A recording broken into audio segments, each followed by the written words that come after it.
That's okay. That's all good. We'll just jump right in. Yeah.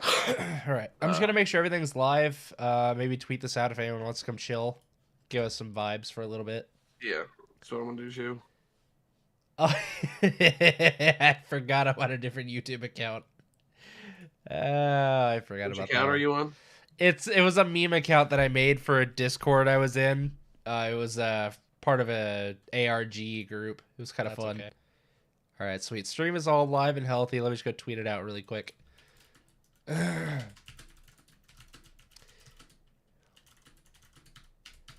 I'm able to like actually see what's going on for a change. It's weird. Right.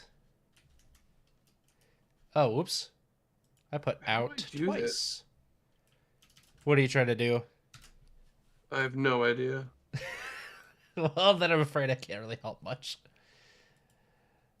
All right. Okay, I think I should have... Oh, yeah, I'm going to record this just in case we get anything good out of this so I can have higher quality stuff. Look at that. All right, well, welcome...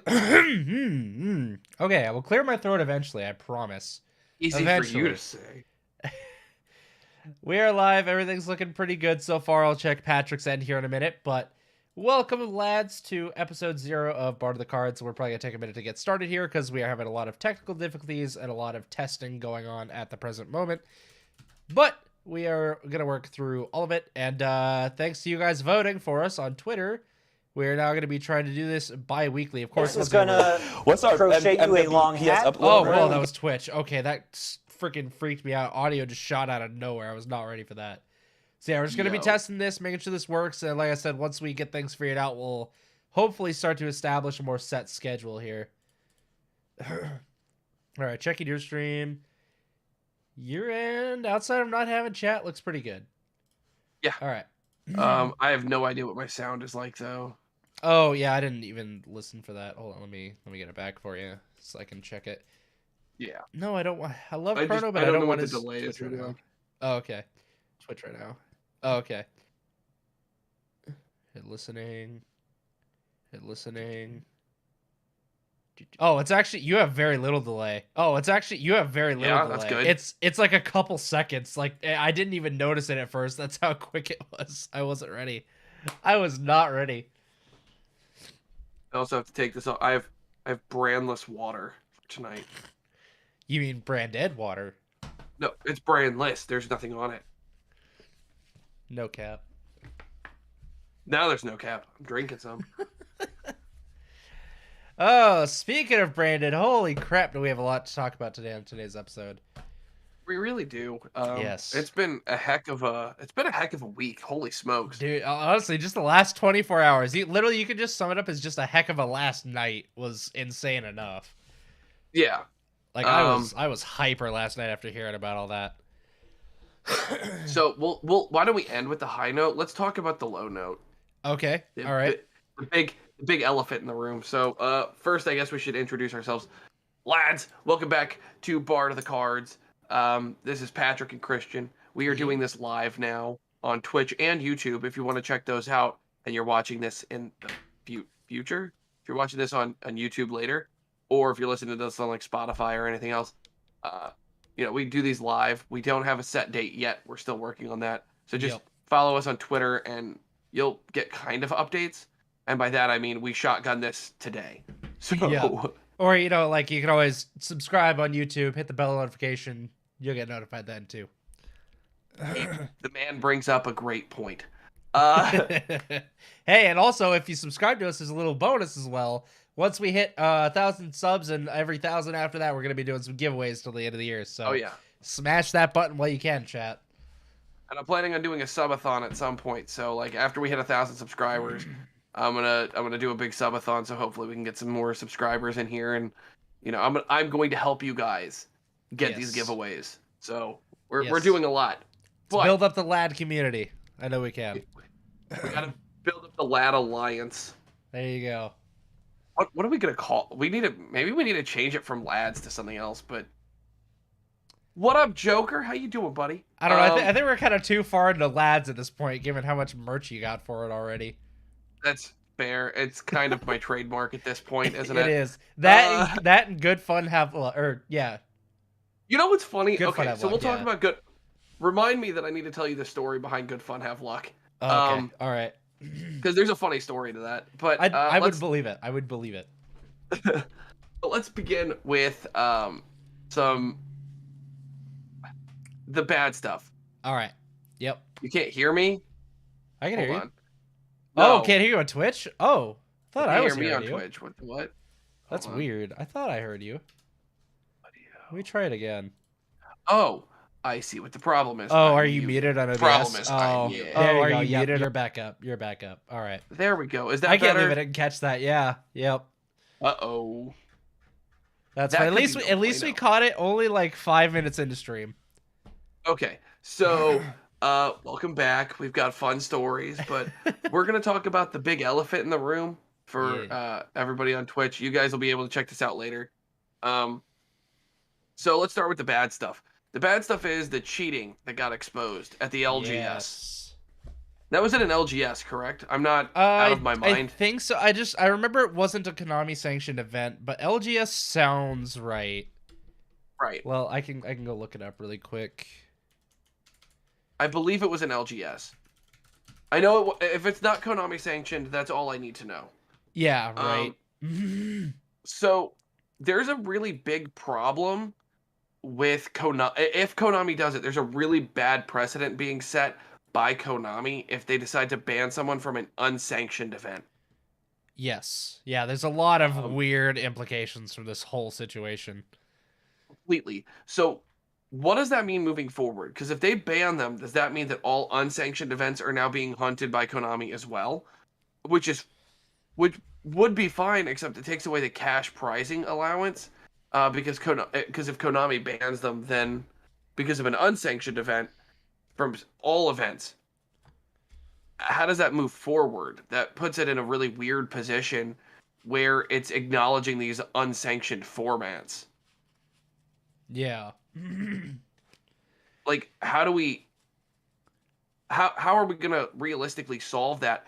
And I think I don't know if I agree or disagree with the community at this point on it. I think if Konami bans him, that's fine. But what it does is these unsanctioned events now have to follow Konami policy. Yep. Which means no cash prizing.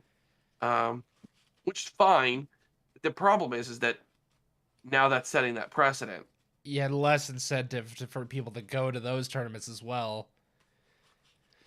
Right. I think honestly, like Konami's best move at this point, like as a PR standpoint, is to just flat out ignore the situation, like publicly, but like whitelist the guy, you know, so like they can keep an eye on him when he does go to Konami sanctioned events, so that they can be aware of like, you know, the fact, like tag this guy as a common cheater, so they can kind of keep an eye on him, and if they notice that something, you know, they can call him out on it right away and get him removed.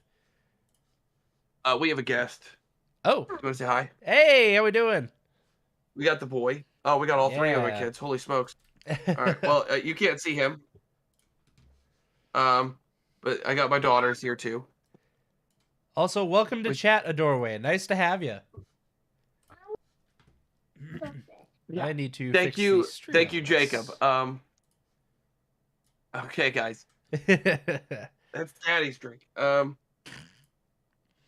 That's the brandless brand of water. Yeah, they can't see you guys. That's okay. I got my branded sign up there, so we're good. I recently updated my background. I got a Pepsi sign back there now. Just cause.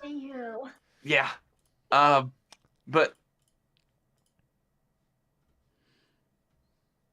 you want a drink? Okay, take a drink. If the person user well, so here's the thing. If they ban somebody from other formats based on an unsanctioned event, Joker, then Konami's setting the precedence that the ARGs and the cash tournaments are now under Konami's sanction, and it takes away either Konami's credibility or the side event credibilities. So it's really one of the worst. It's one of the toughest positions Konami's been in, because whether or not I agree with him being banned is irrelevant. It's what does this mean moving forward? Yeah. So if someone gets accused of cheating with no actual credible evidence to it, and they didn't actually cheat, let's use example. Let's say the Triff Gaming incident from a couple of years ago happened, but in an LGS, and he got banned for it, even though it was for all intents and purposes a clear joke. And I of all people that I would assume would cheat, Triff is not near the top of that list. So sorry. So if we ban him from all events, from a side event that's unsanctioned, what do we do? Like, what does that mean for the community moving forward? That Konami did not sanction this event, and you're being banned from sanctioned events for something that happened unsanctioned. It's a big problem for the community as a whole, because that means unsanctioned tournaments can get people banned that they don't like. So like I think the other issue too is that like the only evidence there was of this guy cheating was caught after the fact on camera. And under Konami rules, under official sanctioned rules, you cannot film any match, whether it be remote duels, in-person events. You know, like there's certain situations where it is allowed. But if they were to accept evidence via video, then it sets that precedent as well, where they're like, well, we can override these rules whenever we so choose, you know, instead of just adhering to them. So that could also be another issue for them as well. The whole like that's probably like more of a little minor thing that people probably didn't think much about. But it's just one of those, like, if they go against what they already say about their own rules, then where does that leave them in terms of credibility as well? Yeah, this is a tough situation. This is a really tough situation, and I don't envy Konami for it. What I think they should do from a business perspective is, if it's an unsanctioned event, Konami should not ban him. They shouldn't even acknowledge the side format. Yeah. Because if they do, they're going against everything that they already stand for as a business, and it destroys their credibility within their fan base. Banning him just because it's the right thing to do in terms of us, the player base, like by our opinion of the player base, it doesn't. Sorry, kids are doing things they know they're not supposed to. Put it back. Stop. I'm going to turn your TV off. Get out from under there. What are you doing?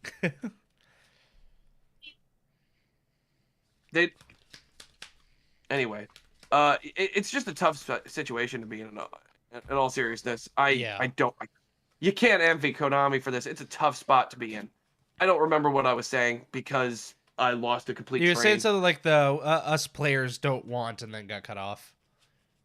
Even though we, the player base, don't want him in our community. You're fine, Joker. Even though the player base wants him banned because he's doing something that we all vehemently are against. All credible players are against. Yeah. If they ban him, it sets really, really, really bad integrity for Konami. It completely destroys their credibility for their player base. So they're stuck between a rock and a hard place. And I think the right thing to do in this situation is to stand by what they've always said, and then let this guy do it again so he can get banned permanently, because he shouldn't need a warning at this point. Well, I said he's already been banned from the LGS or whatever event it was he attended. So Good. At this point, like, basically his only option is really locals or an actual Konami sanctioned event. At which point, like, locals is kind of inconsequential for the most part. But if you go to a Konami sanctioned event, you're gonna get caught. Well, if it's at an OTS, then it is a Konami sanctioned event. Well, then there you go. Exactly. So that's like even less opportunity for him to get away with it. So, you know, and like with all the content that's being made around this guy right now, there's a lot more people becoming aware of these cheaters and how to like counteract them. I mean, of course, you can always make the argument to it. Now people are becoming aware of how to cheat as well. But I think the community being more vigilant about it, like, really will help stifle that a lot. Or stifle. 100%. I think that'll kind of help keep it down a little bit. Maybe not like minimalize it to the best we can, but at least keep the numbers down a little bit. Nora, you're real cute, but my shoes are way bigger than you are. My 1-year-old decided she wanted to wear my size 14 shoes. That's fair. What's wrong with you? Yeah, I know. You're real pretty. Also, chat, I'm sorry that I'm put my doing a lot of shoes stuff with my hands all the time. I get fidgety. Not like an all anxiety good. thing. I just like it helps me focus. Oh, dude, I do the same thing. Like, Yeah, I've just been sitting here shuffling my deck and doing like a couple of test hands. These new sleeves are so nice though. I got the Orchid Dragon Shield ones. They're matte with like a black inside. They shuffle so nice and they look so gorgeous. I mean, you can't really like see the color that well on camera, but oh, they're just beautiful. I love these. are nice. I like those. Yeah. Yeah, no, you edit for me. You know I talk with my hands. That is true. That is very true. I'm very animated. Yes. Okay, so that's my bad news of the night. I don't think the correct thing from a business perspective is to ban this guy from Konami sanctions. As much as I want him to be banned as an individual from a business perspective, I can't tell them, hey, you need to definitely ban this guy. Like, right. That's tough. I don't envy you. See, and honestly, like, I don't think like the guy himself is as much of the problem as it is just the situation he put everyone in, especially Konami. Just the atmosphere that he created because of it is just kind of made things weird. he did this to us. Yeah. He knows what he did. And like the sad thing about it is that it was like it's so blatant on camera, but I feel bad for the other player because he actually was kind of smooth about it. I feel like he definitely like if there was no camera on him, he would have absolutely gotten away with it. Oh, 100%. I like because in the moment, like everybody's roasting the other player. Like you should have noticed this, but yeah, like especially if you're like looking like if you're dealing with your opponent's cards or like playing out yourself, like looking at your own cards to analyze stuff, then it's a different story. But yeah, I mean that's once again that's why like a lot of those videos have been very helpful. Like Coder especially did a really good one. And he mentioned like while you're shuffling your opponent's deck, look at your opponent while they're touching yours, so you can make sure they're not stacking and like keep your eyes on your opponent, make sure they're not doing anything shifty. If you get any sort of feeling of anything being off, call a judge. Right. And Joker brings up a point. So yes, if there is an official Konami personnel judging or spectating, it can be banned. This is hard to enforce because if it's an unsanctioned event, the Konami ID is kind of inconsequential.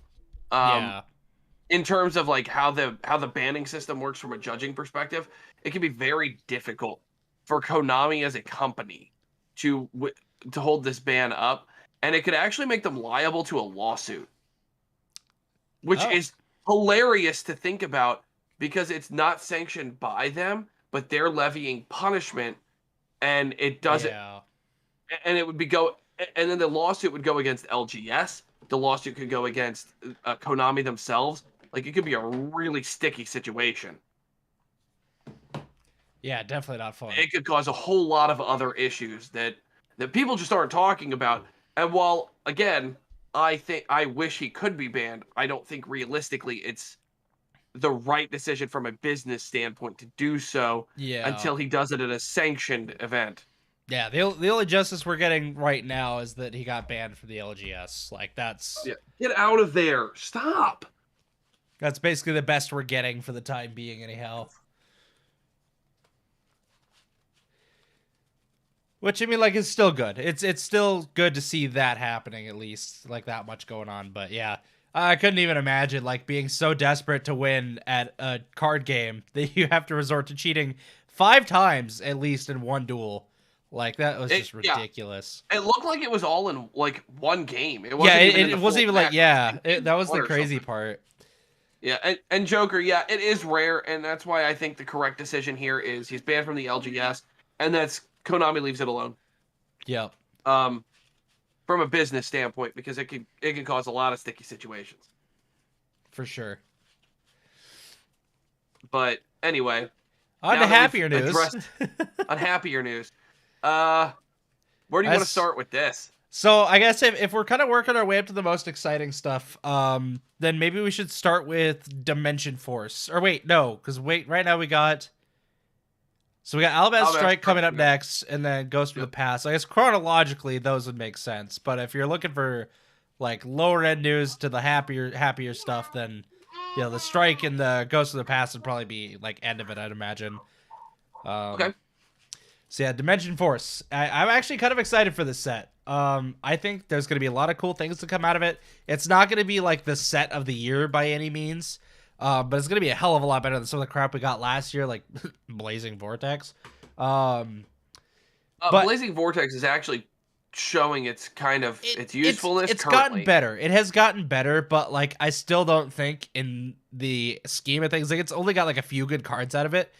Dimension Force actually looks like it's going to be a pretty decent set. I am also biased because I'm very excited for the Scareclaw stuff. I really want to play that deck bad. But we do have like a bunch of other really cool support cards coming out. Like we're getting stuff for like Performapel, Symphonic Warriors, all that stuff, some Odd Eyes in there. What I think I'm really excited for right now is actually the Punks. And what was the other? Oh, that's right. We're getting more Despia support in there too, which is insane. And as well as Branded and Dogmatica support, which I think is going to be really good for the game. Therions, introducing Therions. I think that is actually going to be a very interesting, not necessarily meta shift, but inclusion into the meta. Because I think it's going to diversify things up a little bit more. Because, like, you know, right now people are already theorizing, like, right now it's all DPE Scythe. And people are thinking that mid-April, like, once the structure that comes out, it's going to be all, like, branded Despia stuff. But I think Therions could, like, kind of bring a little more diversity into the format and, like, create, like, it's still going to be another engine-based format, like, of course, but at least you're not going to see, like, the same engine, hopefully, in every single deck. Because Therions actually has some pretty cool stuff from what I've seen people in testing, and who knows what people will come up with once the cards come out. This engine looks actually really good, I'm not going to lie. Yeah. Well, so... yeah, Dimension Force looks fine. I think Scareclaw is interesting in concept, but I actually don't think it has much competitive viability. Oh, not at all. Not at all. It's just one of those fun decks that I'm just excited to play. I like the Labyrinth archetype. I think it's interesting, but again, I don't think it's going to be meta warping. I think, like, is it Labyrinth Power of the Elements? Might be. Yeah, because I'm not seeing it in here, but this might just not be updated. It might be Power yet. of the Elements. Like, there's quite a few archetypes that are coming out that people are hyped about, but like, I look into this stuff and it just doesn't strike me as meta defining. Yeah. Like, okay, so full disclosure with Despia, like, I picked that stuff up because it looked fun, not because I thought it was going to be like meta defining or anything like that. I got lucky on that. That was just sheer dumb, unadulterated luck. Yeah. But now the people that, you know, invested in it early are not necessarily the smart ones. They just get to play it for a couple weeks longer because of the stuff that just got announced. So, like, with these things getting released out, go.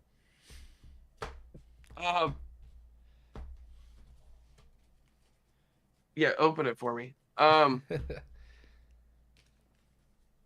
I don't even know what. Oh, with all this stuff happening though, have you seen the bad ban list takes that have been coming out? Oh my god, the bad ban list takes. I honestly, when it comes to ban list season, I kind of have to get off Twitter for most of it because some of the predictions, man. Oh yikes! Oh yikes! Did you see the? Okay, there was somebody, and I don't remember who it was. I didn't save it because I'm a terrible content creator. But somebody was calling for branded opening to go to 1. Too soon, bro. Like, I get that it's been out for like a few months, but it hasn't done anything yet.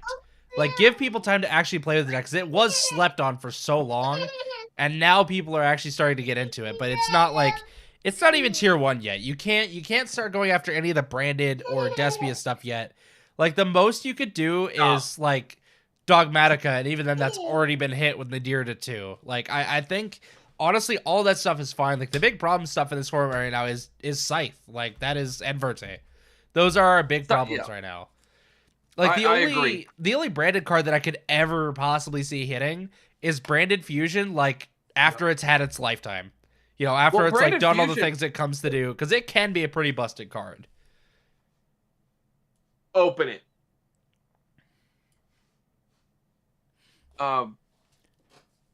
It's interesting. Like, yeah, it's too soon. I think weird. Branded Fusion is honestly like the second fairest fusion card. Red Eyes Fusion is an incredibly fair fusion card.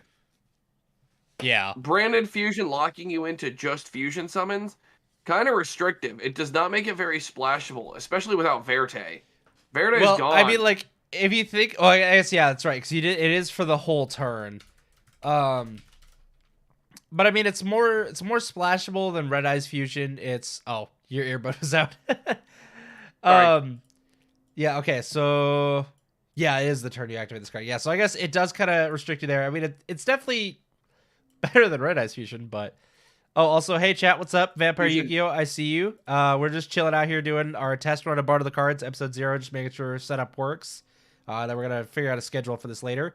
Also, Ming Ritter, YT, how we doing? Yes, you do hear child. Patrick has several. I have 3 of those. Yes, they're running around all the time, just vibing, having a good time.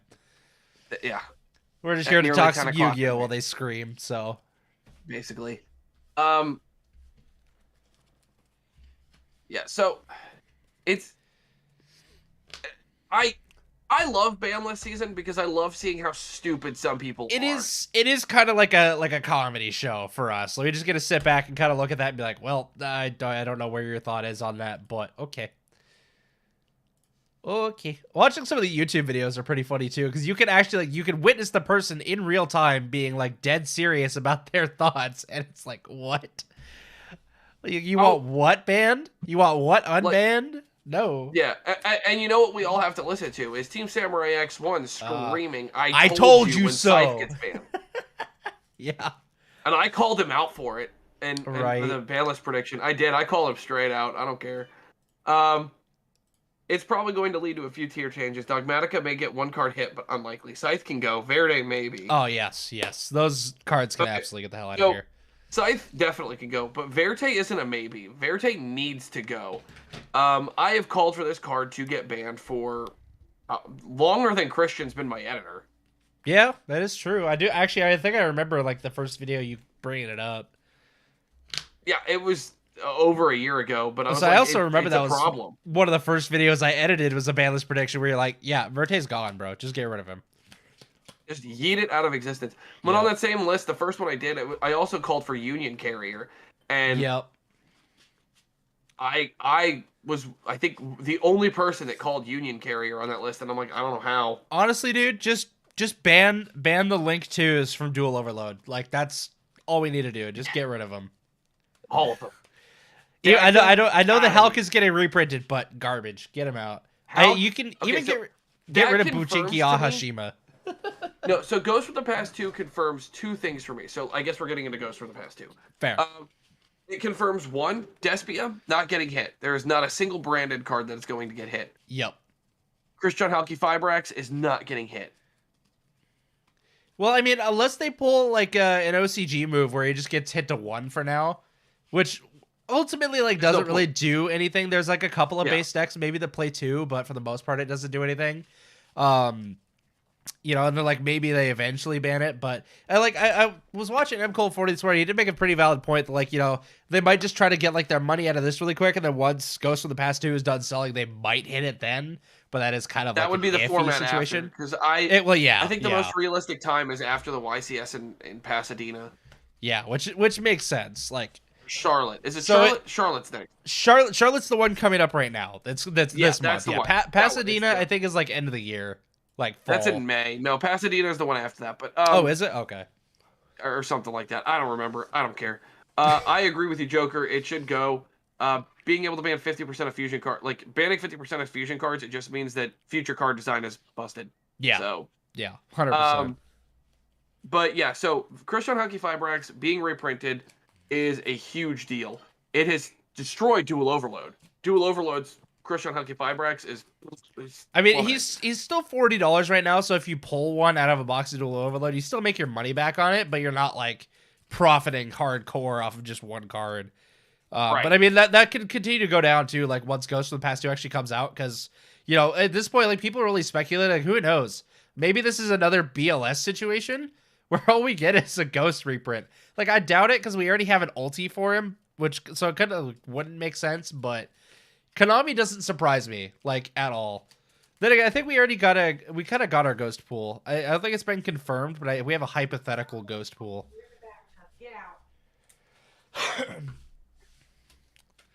But yeah, I mean, Hulk probably definitely like won't get hit, like at least seriously as of yet. He's probably not gonna get banned, but just take mine and go. it is nice to see him get reprinted at least. I guess like I can, as long as like it's allowed for the entire player base to have access to it, like fair access, then fair enough. I can understand that, but yeah.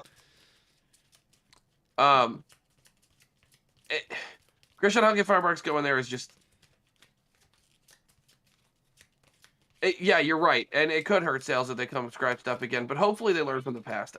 Right. The thing is what if Christian Hulk Fireworks is one of the ghost rares?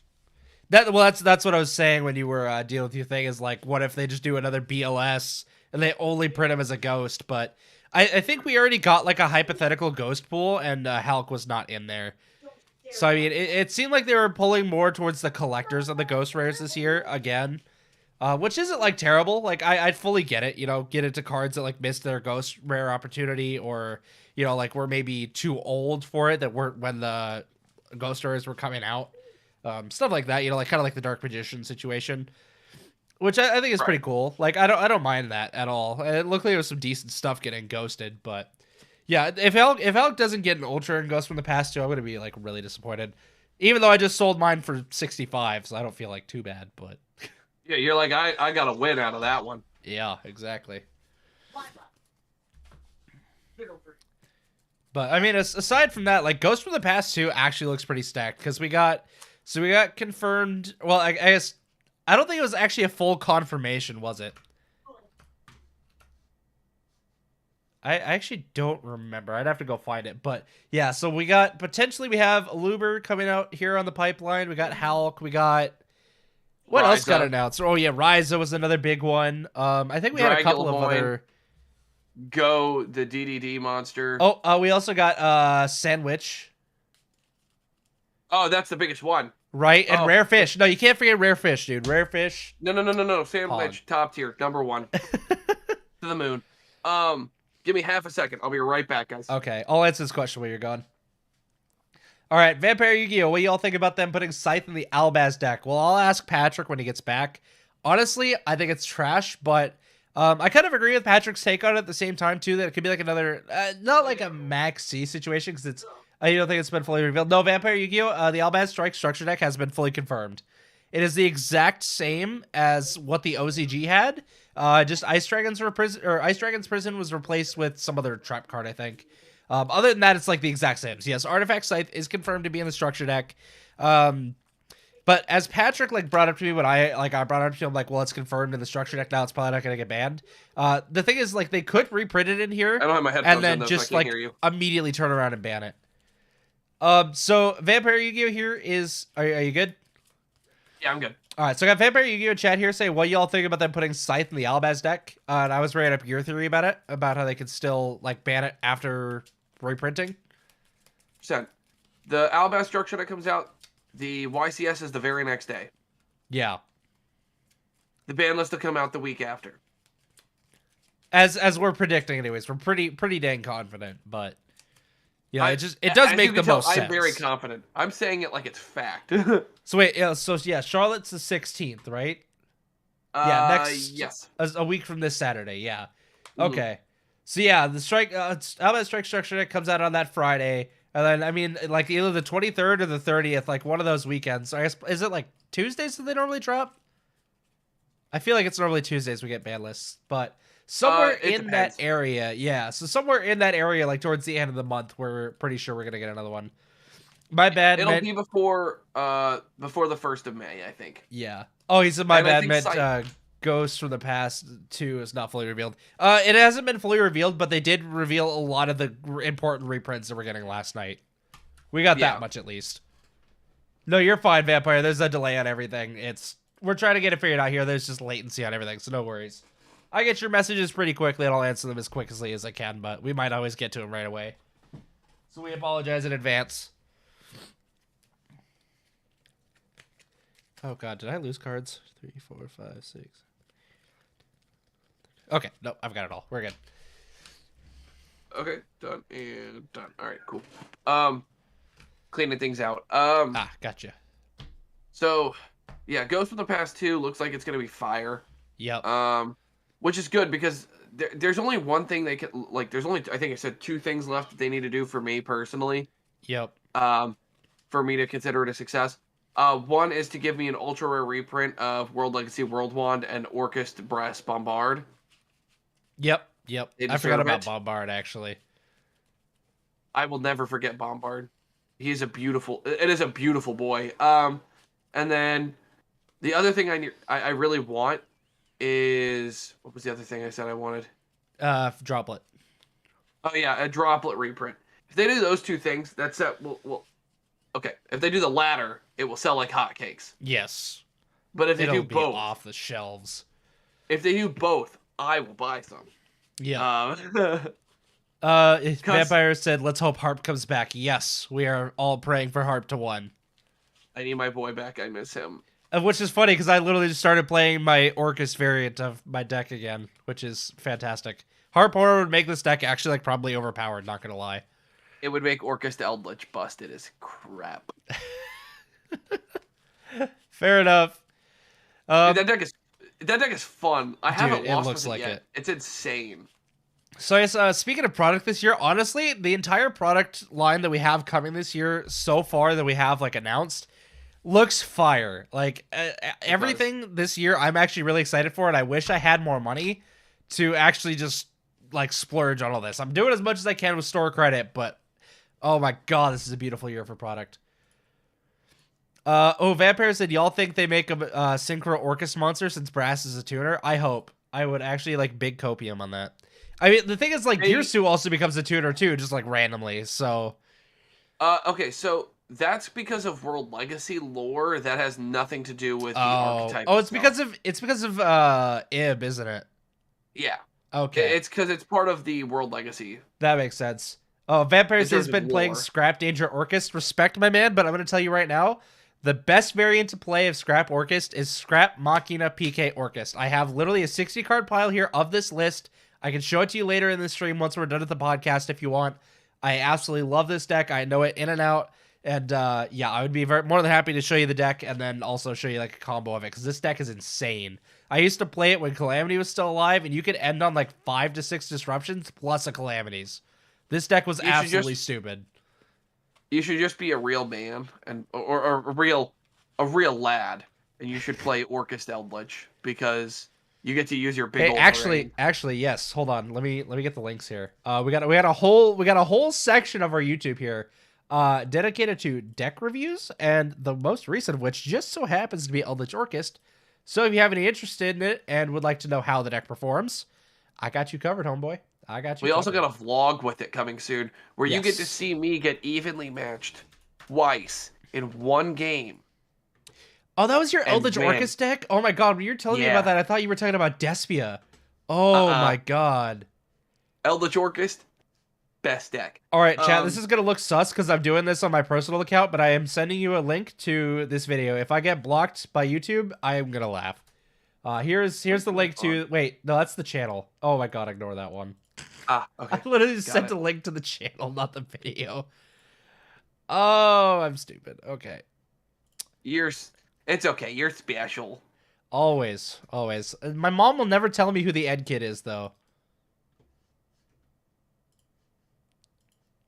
You're welcome, Pat. You're welcome. God. Okay, let's see if this will work. Will I get banned from our own channel? I think it went through. I don't know. Interesting. I've not heard of Orcust Eldritch. Eldritch Orcust is great. It is. It's phenomenal. It shouldn't ban you because you're advertising. It's advertising. Well, it's because I'm just sharing a link, so I look like a bot. Yeah, I mean, it's not sharing the link in chat, so I'm going to assume it just marked me as sus and said "Have a good day." It hasn't said anything to me, so. Yeah, no, it's not showing up on either OBS or my actual chat. So, oh well, I tried. Yeah, it's okay. So let's talk about the last elephant in the room. Okay. And this is a good one. The Albaz structure deck. I have seen some really bad takes on this strategy. Oh my, yeah. There's stuff to talk about the Albaz structure deck. We'll talk about the bad stuff first, and then we'll kind of go over the just insane. I have heard at least a dozen different like platformers say that the Albaz structure deck is not going to lead to a meta shift in the TCG. I already have like 5 counterpoints for him off the top of my head, but go on. Like, I just don't understand where that philosophy would come from. I mean, like, probably just with all of the stuff that's already in the format, he probably just thinks that, like, they probably feel like it's underwhelming. But I don't really know. Like, it's a good deck. Like, just the Albaz stuff, like, just the branded stuff alone. You can take out the Despia, and, like, branded on its own is already pretty solid. But you throw Despia into the mix, you make Despia branded, man, that deck is nuts. It is. And yes, it's expensive, but, like, it's so good. It's so easy. It's very user friendly. It's very resilient. It's very capable of building up not only follow up, but non-targeted destruction, targeted banishment. It's got some really powerful effects that are on soft once per turns. Yep. Which is insane. Okay. Some are soft once per turns. So the Despia stuff is hard, but right. So Vampire says, I think we might see Verte, Branded Fusion, and Mirajade replace like DP and Dragoon. I don't think we'll see it entirely replace it because, I mean, there's people that are just like, if they've already invested the stuff in DP and Dragoon, they probably won't get the new stuff, or they're just like, well, this works better for this case. DPE, especially because it's not just DPE himself, it's the engine around him that provides all the advantage. And honestly, you're not really using like Verte to get Branded Fusion all that much. Honestly, you'd much rather just open Branded Fusion, I think. Yeah, because it's a play starter for you. Plus, you also need to be like running a fusion deck for like that to be more viable, I think. And the other thing that people forget is this deck on two cards is able to do 4 summons with a guaranteed 1, 2, 3 to 4 interruptions on 2 cards. Yeah. Now one of them isn't searchable, and that would be Fusion Destiny. But with just Branded Fusion and Fusion Destiny in your hand, you put out a DPE and a Mirror Jade, and the Mirror Jade will banish the Aluber so that you can set your Branded in red. You have a Despian Tragedy in your graveyard already. Yep. From your Branded Fusion. So you have a target, you just go, okay, DPE effect, pop something, Branded in red, add this, you should summon with 3. You still have, 2 other cards in hand that could be anything. Yeah. This is talking 4 cards that plays around Nibiru. It doesn't play around Ash super well. Yeah, especially Branded Fusion, but there's enough ways to deal with that it's negligible. I mean, Adventure. You could play the Adventure package if you want. Yeah. There's so many options that it's kind of insane. Like, anybody that has the take that this structure deck will not warp the meta or change the meta drastically is out of their mind. Yeah, okay, so, like, honestly, I'm just going to say this right now. I think the biggest sign that this is going to be a format warping deck, at least, maybe not warping, but a format shifting deck, is the fact that this started out at a $10 MSRP, and on pre-sale, it's already up to $18 a deck. You're already spending over $50 to get a full, like, buy 3 copies of it, have a full deck. Just for the base structure. Have you seen the reprints in it? Yes, the reprints are insane. The reprints are crazy. Like, already, like, the cards of this deck, just the cards in it, still already pay for the $18 a price, like, dollar price tag. Like, Branded Fusions are down to, like, $8.59, whatever. Extravs are another 5, so you're already at, like, 14 there. Dark Ruler No More is another $4. You've already covered your entire deck with 3 cards. And then you still have stuff like your Mirror Jade being $5, Lubellion being $5. Well, these are all pre-sale prices, so it's obviously going to go down once these all come out. But then you also have like Ghost Ogre, you have Veiler, you've got all these crazy cards in here. Like the reprints are insane. There's so much value in this deck. That like there's that alone is already like meta warping, being such a like the last time I think we saw a structure deck that was actually this valuable. I hate to say it was probably honestly the Salamangreat structure deck. Just because it provided a good deck out of it and it gave you good cards. You could make the argument for Order of the Spellcasters, but I mean, because of Droll, but like Endymion's not that good of a deck nowadays. I'm talking about like a structure deck that not only provides good reprints and good card pools for like generic stuff, but just overall has a good playable deck. Like, look at how long Salamangreat's been in the meta. Well, no, but during the time, Endymion was incredibly powerful. I mean, yeah, that's fair. That is fair. On release, it was a very powerful structure deck. Yeah. Now, Salamangreat has better longevity, but Salamangreat isn't as cool. Yeah, 100%. I don't like Look, full disclosure for everybody in chat, I don't like Salamangreat. I think it's a very boring strategy. I'm not going to disagree there.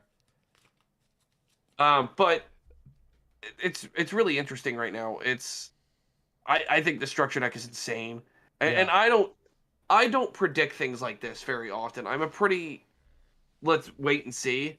Yeah. But yeah, this strategy, I'm really excited about it. So I've done my research and I've done the work and I've done the math and I've played against the meta with it in testing because I'm testing for a regional right now. Yeah. It's pretty insane. All right. Getting back to chat for a second here because I'm a little behind. Avo Sunny, what's up? Glad to have you, my man. Yes, we are talking Despia, well, mostly the Alabaz structure deck. Vampire says, I think it will be meta impacting for sure, 100%. Yeah, Avo, we were just talking about the, like, once again, the Alabaz structure deck. Vampire says, Chimera is one heck of a card. Yes, Chimera is absolutely insane for this deck. 100%. 1000%. Yeah, cross out. I love that card. Avo Sunny said Drytron best deck. I am going to have to strongly disagree with you. But thank you for the input. I mean, you can believe that, but you're wrong. Oh, and then, okay, so we got YT. It must be nice. It must be nice to have extra money on your side. It definitely is, my man, but I am also broke, so I don't really have extra money. We have a video that teaches you how to reinvest cards into making your card game habit much more affordable. Yes. Whole video on it. YT also says, I would argue Shadal and Rocket were very good builds on structure alone.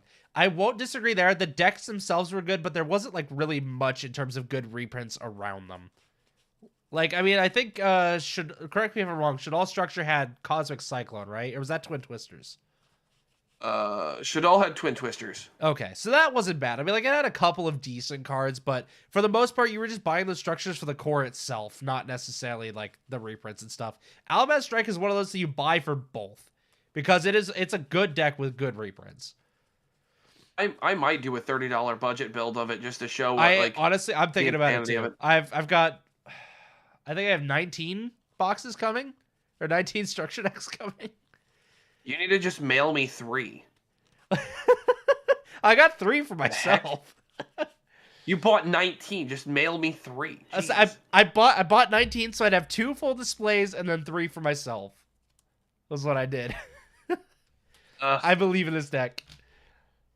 Avo Sunny said we need a combo tutorial. You need a Despia combo tutorial? Because if that is the case, I think we had... Well, no, we didn't do one yet. I have not done one, and I have intentionally not done one. It's not because I don't want you guys to be able to see it. It is on my list. But I don't want to show off the things that I'm thinking and the things I want the deck can do. When I am planning on taking it to a regional, I don't want people to be able to cheese out wins against me because they see content.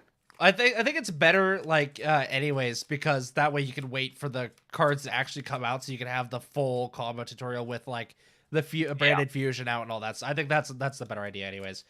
Need combo tutorials again, meta, please. Yes, Avo Sunny, we are gonna bring back combo tutorials. They never technically left. We've just kind of been behind on them. I do have a couple coming myself. I'm actually gonna do an updated Prank Kids profile. I'm doing adventure Prank Kids with other good stuff. So that's going to be fun. I'm going to do a combo tutorial with that. I'm going to do an updated scraps list if anyone's interested in that, because this list is insane. Scrap Market and PK Orcus, man, this deck is nuts. I'm going to do a deck profile and combo tutorial with that as well. I do plan on doing other stuff. Patrick will probably get into some Despia stuff here before long. Eldritch Orcus, maybe we might do. There's not really much of a combo there, but... Okay, so here. This is the free life lesson for Eldritch Orcus. I will happily tell you guys. It is the most bendable deck I've ever played. And what I mean by that is you were able to change your playstyle on a dime and people will be prepared for one half, and they're not prepared for the other half, and you just kind of side sweep the leg and take out their feet. Yep. If they ash your gear suit, you're just like, all right, set 4 pass, and that's horrifying. Yep. Like, wait a minute, what's happening? Yes, use your effect Veiler on my Scarlet of or friggin' Scarlet Sanguine. I dare you. Use it on my Sanguini. Like, I don't play in the imperfect column. I'm a good player. I think I just broke Christian. I just got him. Yes. Okay. I wonder how long it takes for him to come back. You son of a bitch! I thought we weren't bringing that up tonight. I already made fun of myself in the most recent deck review. How are you gonna do me like this? In the Eldritch Orchestra review too, bro. I know, it was great. It was definitely not you. Wow. It's a very interesting strategy because it doesn't break. It just, I'm gonna bounce back. I'm gonna be fine. It's gonna be good. Yep. And the explosiveness of Orchest, the control aspects and the grind game of Eldritch, the ability to recur resources of Orchest. It's, how do you stop it? It's more of a question of how do you stop it. Lancia, I've played around Lancia. I just said, okay, I'll just do my stuff on your turn. What are you gonna do? Like, like I said earlier, I've been evenly matched twice in one game and won. We've got a vlog coming out of me playing it, and I played against Live Twins. Deck profiles on the channel, and I got evenly matched twice in game 3, and I won. Yep. Because the deck is just about making good decisions. Right. You just have to be smart, and that's the hard part. Is you have to have a big fat brain, which is why I made a public service announcement of don't play this if you're not comfortable making big brain plays constantly. Because one mistake and you lose. One mistake and the deck falls apart. It's a very hard deck to pilot. I'm not going to tell you oh, you absolutely have to play this. I definitely am not. I'm not going to pick it up anytime soon. I have all the cards, but there's no way I'm doing it. I like my scraps. I like my scraps.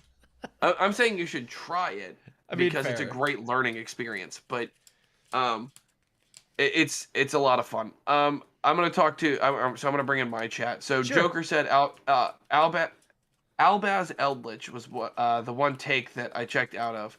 I agree with that. Albaz Eldritch is interesting. It's going to, but I can see it working. It puts things in graveyard. The issue is that being locked into zombies. There's just not enough zombie support. I mean, you only get like you get locked during your opponent's turn with branded cards. Yeah, that's fair. It's just tough. Solid staples equals easy sellouts. Sellouts can lead to a meta shift, and if they do it right, tier 1 and 2 will see major changes. I think having more access to effect veilers and ogres, especially in the current scheme of things, especially after Infinite Permanence just got a reprint, it's super rare in the previous structure deck. I think this is the best time to do this stuff. I think the ease of access to Pot of Extravagance now is hinting to a Pot of Prosperity big boom reprint year. Hopefully, yes. Probably starting with the Megatins, might be sooner, but they've been doing that a lot more with pots, and that's pretty interesting from a company standpoint. I think that's the biggest reprint in this, because Dark Ruler No More, while it needed it, could have been other things, but it's fine. I'm really happy they kept Dark Ruler. I really wish they would have kept IDP too. Right. And Joker has decided he is only getting 3 of the structure deck. Because that's all you need for you personally to be able to play. I'm sorry, I'm a hoarder. I splurge. Okay, hold on. You want me to show you how bad of a hoarder I am? I got you. I actually, okay. We're not getting a choice. What, do you not want to? It's too late. You're already committed. These were literally stashed with old masks from 2020. Are these your Beast King Barbarosas? What are these? No, this is 3 displays of the Egyptian god decks, unopened, completely unopened, because I like them. Wait, I'm not done. I'm not done. Oh my god. We're getting a treat here, lads. Oh shoot! Oh god, I'm breaking things. Okay. I think we're good. I also have a full unopened display of Wave of Light with a spare one, and I have Funny enough, you brought it up earlier. 3 Order of the Spellcasters plus a full display. You should probably look. That's money. You're sitting on straight money right now. I'm trying to sell the. I mean, if anyone wants the Order of the Spellcasters, hit me up. I'll sell them to you. But waiting for the other stuff to go up. Well, Wave of Light, I actually bought these before Eva got banned. That's the sad part. Is I got these before Eva got banned. I was so upset. Ugh, big loss there. But yeah, this is the big stuff I'm holding on to without all the other products I got on the way. Hold on, Joker. You have a sealed box of Toon Chaos and a sealed box of Battles of Legend. Wait, is that Toon Chaos first ed or unlim? I need to know. That's a good question. Oh god. Oh god, there's too much. Oh, god. Yes, it's first ed, or yes, it's unlim. First ed. He's got a full sealed box of Toon Chaos unlim first ed. Holy dude, that is money. I would just honestly, well, I guess yeah, you can hold on to it. I can see holding on to it. I just realized I'm actually not done. What else? You know what? I don't want to see any more. No, I'm. All right, never mind. You're going. Oh, there's another door there.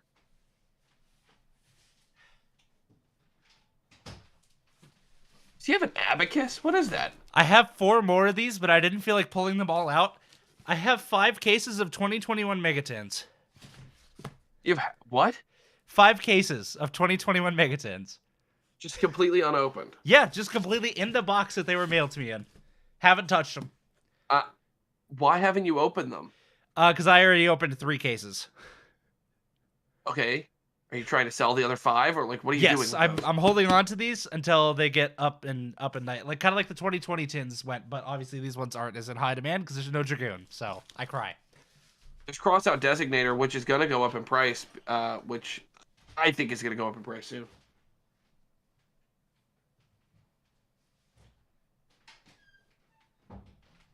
I'm back. Okay. Which I will hope that the Designator goes up because so I bought those 5 cases where after the prices went down from the tins. So the first 3 I bought like when Triple Tactics was still like 45.50 and Crossout was still like 70.80. So I opened all those and I sold all those, and I like off of just those cards I made profit off of those 3 cases, and then still had everything else in them. So I was like, you know what? I used the money from those, and I bought, well, with some extra cash, obviously, and then bought 5 more cases just to hold on to. Just like long-term sealed product. So yeah, I am definitely a hoarder. I'm not going to disagree with you there. Oh, God. Oh, speaking of Dragoon, Avo said, what do y'all think of Hero Despia and Winda? Oh, yeah, that wasn't the Dragoon comment. I'm sorry. Yes, Chrono, everything is okay. I was just chasing all of my product. We're okay. How you doing, Chrono's Chrono? in yours? Yeah, he just hopped in. Yes, everything is okay. What up, man. Chrono? We're live in 2 places right now, actually. Yes, we're double dipping on ourselves. Yeah. But yeah, no, it's interesting. Why would you mix Despia, Hero? Like, I don't understand. I think it's like supposed to be different things, like Hero and Despia, or Despia and Winda. I don't know. Winda I can see, because all you really have to do is just splash it as Shadal Beast, so you get a free draw off of it too, with a Floodgate. But at that point, like, I think the Dragoon idea is better, which Vampire did say, what do you think of Dragoon in the branded deck? That's actually not too hard to make, because you just have to use, what was it, the Lubellion, you can make Dragoon? No, you have to use Albion. Okay. Yeah, but here's the thing. I think the Dragoon line is honestly kind of bad. I can't disagree entirely there. Like, it just kind of depends, I guess. But yeah. I think it's too convoluted to make. I think simplifying it is the better way to do it. The more extra things you add to it, the more susceptible it comes to something like Nibiru. Well, I mean, and when Nibiru being as prevalent, all you have to do to get Dragoon is just one branded fusion. You get Dragoon. Right. Yeah. I mean, yes, that's correct. But then what's your follow-up? I mean, whatever else you have in hand, I guess. Yeah. Like, I'm not arguing for Dragoon at all. I'm just saying that's all it takes, is just one branded fusion. Yes. It would only take one. The issue is that one only gives you one interruption, and there's no follow-up. You have no follow-up. I mean, it gives you a little bit of a wall, and you can get a single pop off of it, so there's that. Wow. Hey, a pop with burn, though. A pop with burn. You got to give it credit for that. Oh, congratulations. Chain burn players rejoice. Dragoon is a okay card. It is. I used to loathe that card so bad. Now I'm just like, oh, Dragoon. Okay. Kaiju, pass. Summon something bigger, pass. Yep, basically. Like, and it can't be targeted. So, like, the funny thing is in the mirror match, it's actually just bad. Because what you'll do is you'll just bait out the negation. You take the burn, big deal. Then you just normal summon Fallen of Albaz and fusion summon with it anyway, and then just do all your plays anyway. Yep. Like, that's disgusting. Oh, speaking of Fallen of Albaz, would you care for me to share the stupid little tech I came across earlier? It is. You know what? Yes. It's absolutely garbage. You're probably gonna be like, "Why would you even think about playing that?" Should I be prepared to end this call? Hold on. Maybe. I actually probably would not be entirely surprised if you did. Okay, I'm listening. I put it in my shit posting folder. Hold on, let me get the photo here. Just gonna slap it on OBS. I think you should be able to see it. There you go. Fusion deployment, baby. It's actually not that bad of a card, okay. but okay, do me a favor. Read the card for everyone that might be listening to this on Spotify. Just read that card for me. So it says, reveal one fusion monster in your extra deck and special summon from your hand or deck one of the fusion materials whose name is specifically listed on that card. Also, you cannot special summon monsters from the extra deck except fusion monsters the turn you activate this card. You can only activate one fusion deployment per turn. Tell me why that card's bad. I mean, you can summon Fallen of Albaz with it. Tell me why that card's bad. Okay, let me read it again. And then I want you to think about it very critically here. I mean, other than the fact that it can be ashed, I don't know. I'm researching. I'm doing my research. Okay. What is the strength of Fallen of Albaz? I mean, the fact that it's a super poly on legs. Right. Okay. Yeah. Fusion deployment is only good if you're built to only go second. I mean, you know what? Fine. I mean, you don't necessarily have to use the Fallen of Albaz at that point as a super poly. You could always just put it on field, have it for material if you wanted. The other thing is that it requires you to. Oh, the only thing you can't summon with it really is Fallen of Albaz in the deck. Yeah. All the other fusion monsters just specify a Despia monster or a light or dark monster. It doesn't give a name. That's why I specified when I texted you earlier. That's why I specified branded. Yeah. It's okay. It's not the worst tech. I was honestly expecting you to put something really dumb in there. Okay, no, you want a dumb one? You got a dumb one. Okay. No, I don't. I don't want dumb. I am on Yu-Gi-Oh! Twitter. I am surrounded by bad takes. Oh boy. I just gotta remember which I was on Zodiac Duelist for a long time on Facebook. I'm sorry. I've seen bad takes. That was okay. That was like mid-tier take.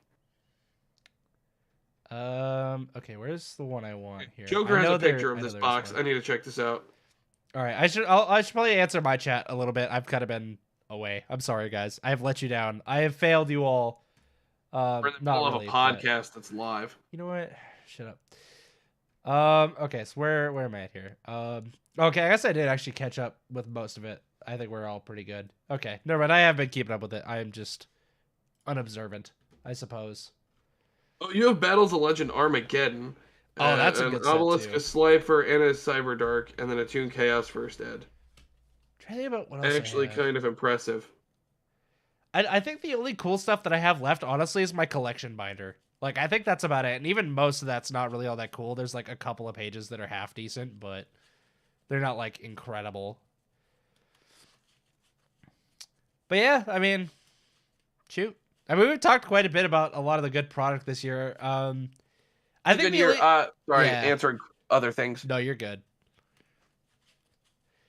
I think like the only other product that like I'd really be able to talk about this year that I'm super hyped for is honestly Power of the Elements, because it does almost feel like it might be shaping up to almost be a Rise of the Duelist. Like, obviously not quite the same potential. It's not going to have all the Dogmatica stuff and triple tactics.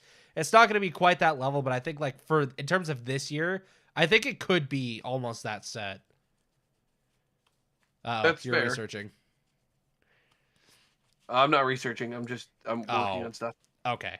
I got you. I gotta pretend. I gotta pretend like I do stuff. That's fair. I'm trying, like, okay, so let me see if I can what remind up, myself Chris? what all comes out. Oh, Chris is on Twitch watching you? Yeah. Nice. I saw Nerd N pop in my chat, and I'm like, ooh. Yes. All right, let me see if I can find any of the stuff that's been announced for Power of the Elements yet, because I know we've had a few cards so far be posted. Oh, you're gonna hate Power of the Elements, Patrick. Why? You're gonna hate it.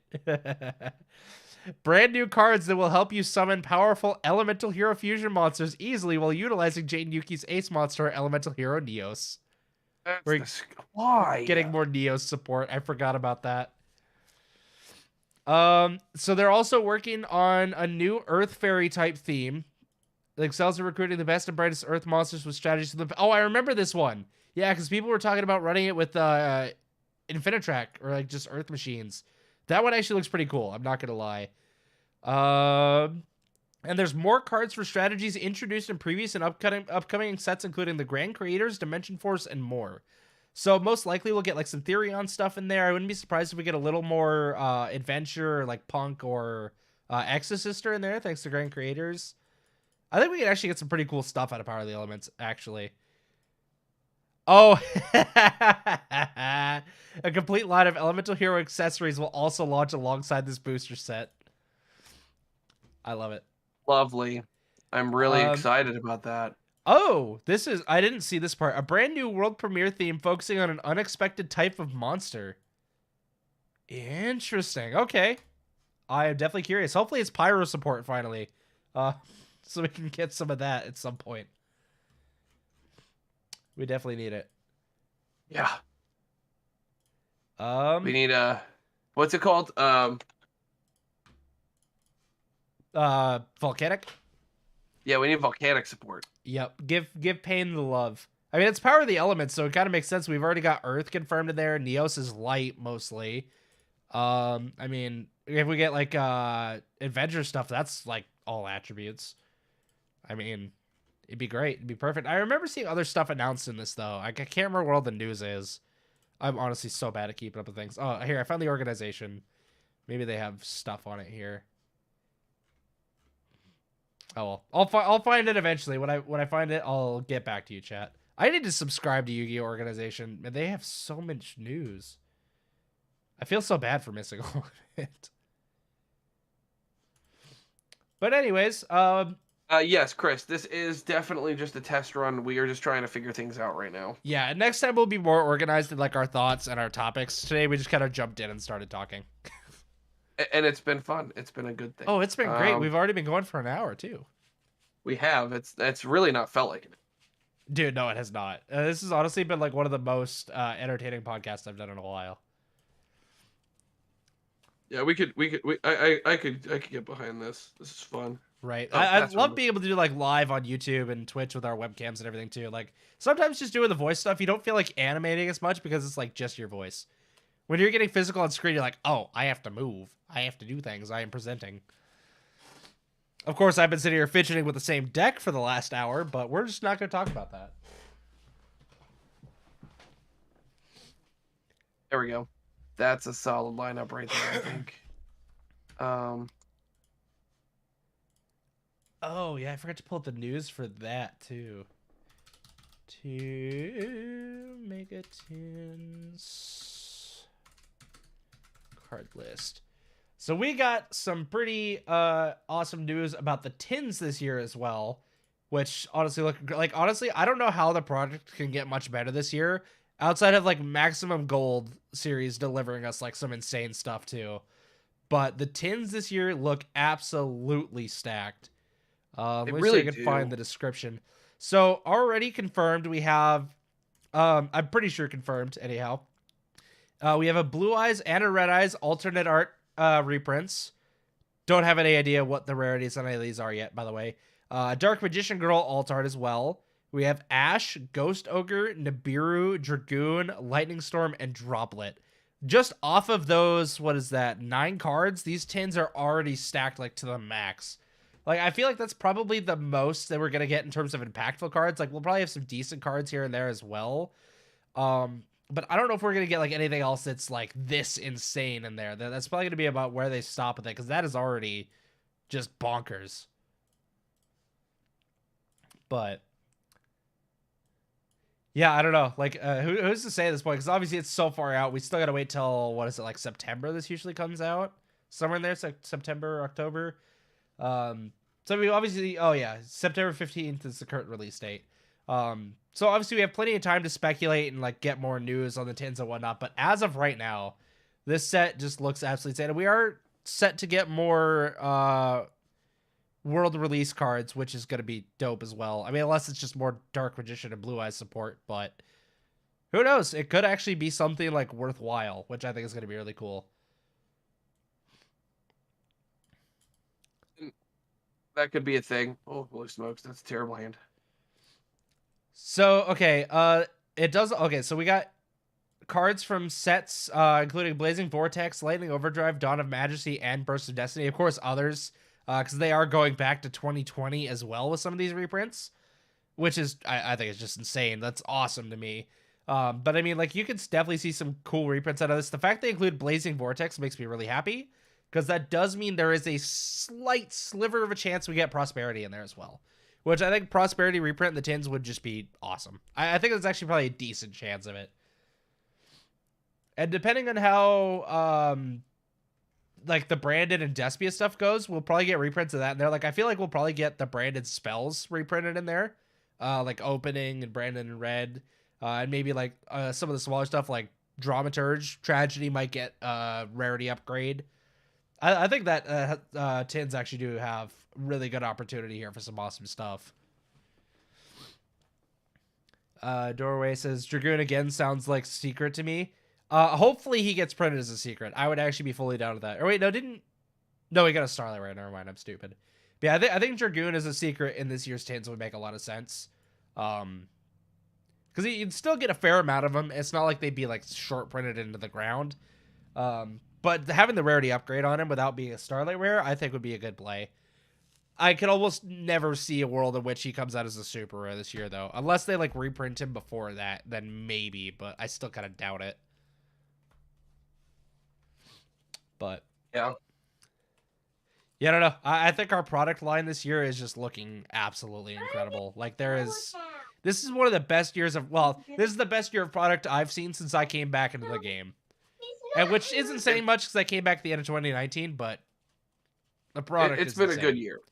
Yeah, we're only in April. Like, we have time for more good stuff. Because, I mean, so we have Dimension Force and Power of the Elements in the tins, and possibly Maximum Gold. There's still supposed to be another set in there, right? Like a Battles of Legend type set, or did we already get that? Am I just stupid? No, we got Brothers of Legend earlier.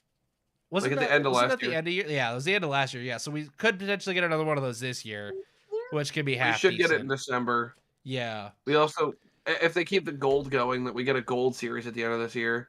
Yeah, that one I brought up. Yeah, I think there's so many opportunities for good product this year.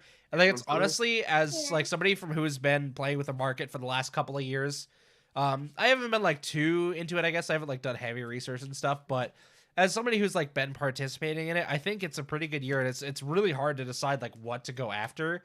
I'm kind of trying to dip my fingers at a little bit of everything if I can, but honestly, I don't know. I think my biggest bet is probably on the tins this year. I think the tins are probably going to be the best product this year. Maybe Ghost from the Past being up there like the top 3, but the Legendary Duelist Season 3. I forgot about Legendary Duelist Season 3. Thank you. I haven't checked that one out. There's like been no news on that one. I'm guessing probably just because nobody cares. Let me see if I can find anything on it really quick. Legendary Duelist Season 3. Okay. I mean, War Rocks are cool, Joker. Yes, and we're getting more support for him, too. Oh, I didn't know that. Yeah, that's coming out in Dimension Force as well. I just didn't list it off because I figured nobody would care. All right, Legendary Duelist Season 3 card list. It's already up for pre-sale. Oh, okay. So this one is Zane-focused pack. Okay. I'm cool with that. I like me some Cyber Dragons. Okay, so it includes cards used by Seto Kaiba, Zane Truesdale, Crow Hogan, Kite Tenjo, and Silvio Sawatari. I don't know which one that is. Oh, that's from Silvio? Arc V, isn't it? He played Abyss Actors, I believe. Oh, yeah, that is Arc V. Arc 5 is the best. Arc V is best Yu-Gi-Oh! I couldn't get into it, and it was entirely because of the CGI. The CGI 100% ruined that for me. Fair. I like the story. I think the world building is interesting. Okay, so yeah, we're getting support in here. Thanks, Joker. We'll talk to you later, buddy. Hey, sounds good, Joker. Catch you later, my man. So we're getting stuff for Abyss Actor, Blackwing, Blue Eyes, Chaos. Ooh, Chaos. Sweet. Cyber Dragon, Fusion, Galaxy, and Photon. I mean, that's kind of like expected. As well as the Signature Move and Signer Dragon series. Okay. Ooh. All right. Literally the first card is Blue Eyes Chaos Max Dragon. Thank you. I'm trying to see. It's probably not going to tell me like if there's any new cards in here. I would imagine it's probably just going to show me the reprints for right now. But oh wait, is this already released in the OCG? I'm your daddy, and I can do that. Wait, what? Oh, this released 4 years ago in the OCG. Holy cow, we are behind. Not surprising though. Not at all surprising. Shock horror. Look how long it took us to get Chris John Halky 5 bricks. And Crossout Designator. Yeah. Yeah, no, I don't think it's gonna show me what the new stuff is in here, which is fine. But yeah, seems pretty cool. Legendary Duel Season 3 doesn't seem too bad. It's definitely gonna be one of those really small side sets that doesn't get much attention, but it's cool nonetheless. Yeah, hey Dad. Hi, how you doing? Christian said hi. Can you say hi? Hi, Chris. Oh boy. Can't remember. Did we have any other news we wanted to talk about today? I think it was mostly product stuff. I mean, obviously the cheater guy too, but the cheater. Yeah. Once again, we didn't really plan out much of this podcast, guys. We were just kind of planning to come in here, chat for a bit, test things out, and then at the end of it, just kind of do a normal live stream, do some simulator stuff for a little bit and hang out. Actually, speaking of which, I forgot to open up Dueling Book. Get that ready for you. Oh, you're good. I'm figuring out which list I want to run.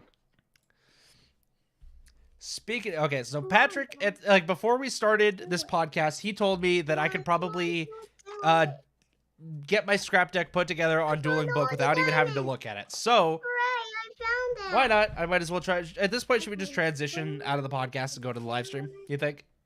Obviously, I can edit. I can edit parts out for the actual podcast, but we'll just do an outro really quick and then. Yeah, give me a second to get my stuff situated. Sure thing. All right, just so chat can see before I do this, I just put my scrap deck in here. It's got all 60 card main and 15 card extra. 15 card side is in the center there. Just so you guys can see, that's all in there, and I'm going to put it right in your line of sight so you can watch me and know that I do not reach for it at all. And I did not look at my deck before doing any of this, I promise you. This deck box right here has my scraps. I will not touch it. All right, once Patrick's ready here, we'll do an outro for the podcast and get right over into the normal stream for you guys. God, do I even still have an account on Dueling Book? I probably do.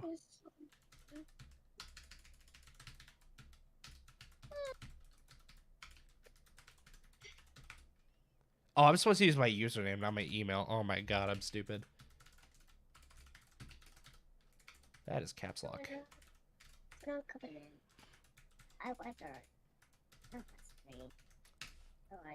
Did I get it? I got it. Let's go. Perfect. Uh-oh. I never win one. Daddy's just things fixed. Don't worry about it.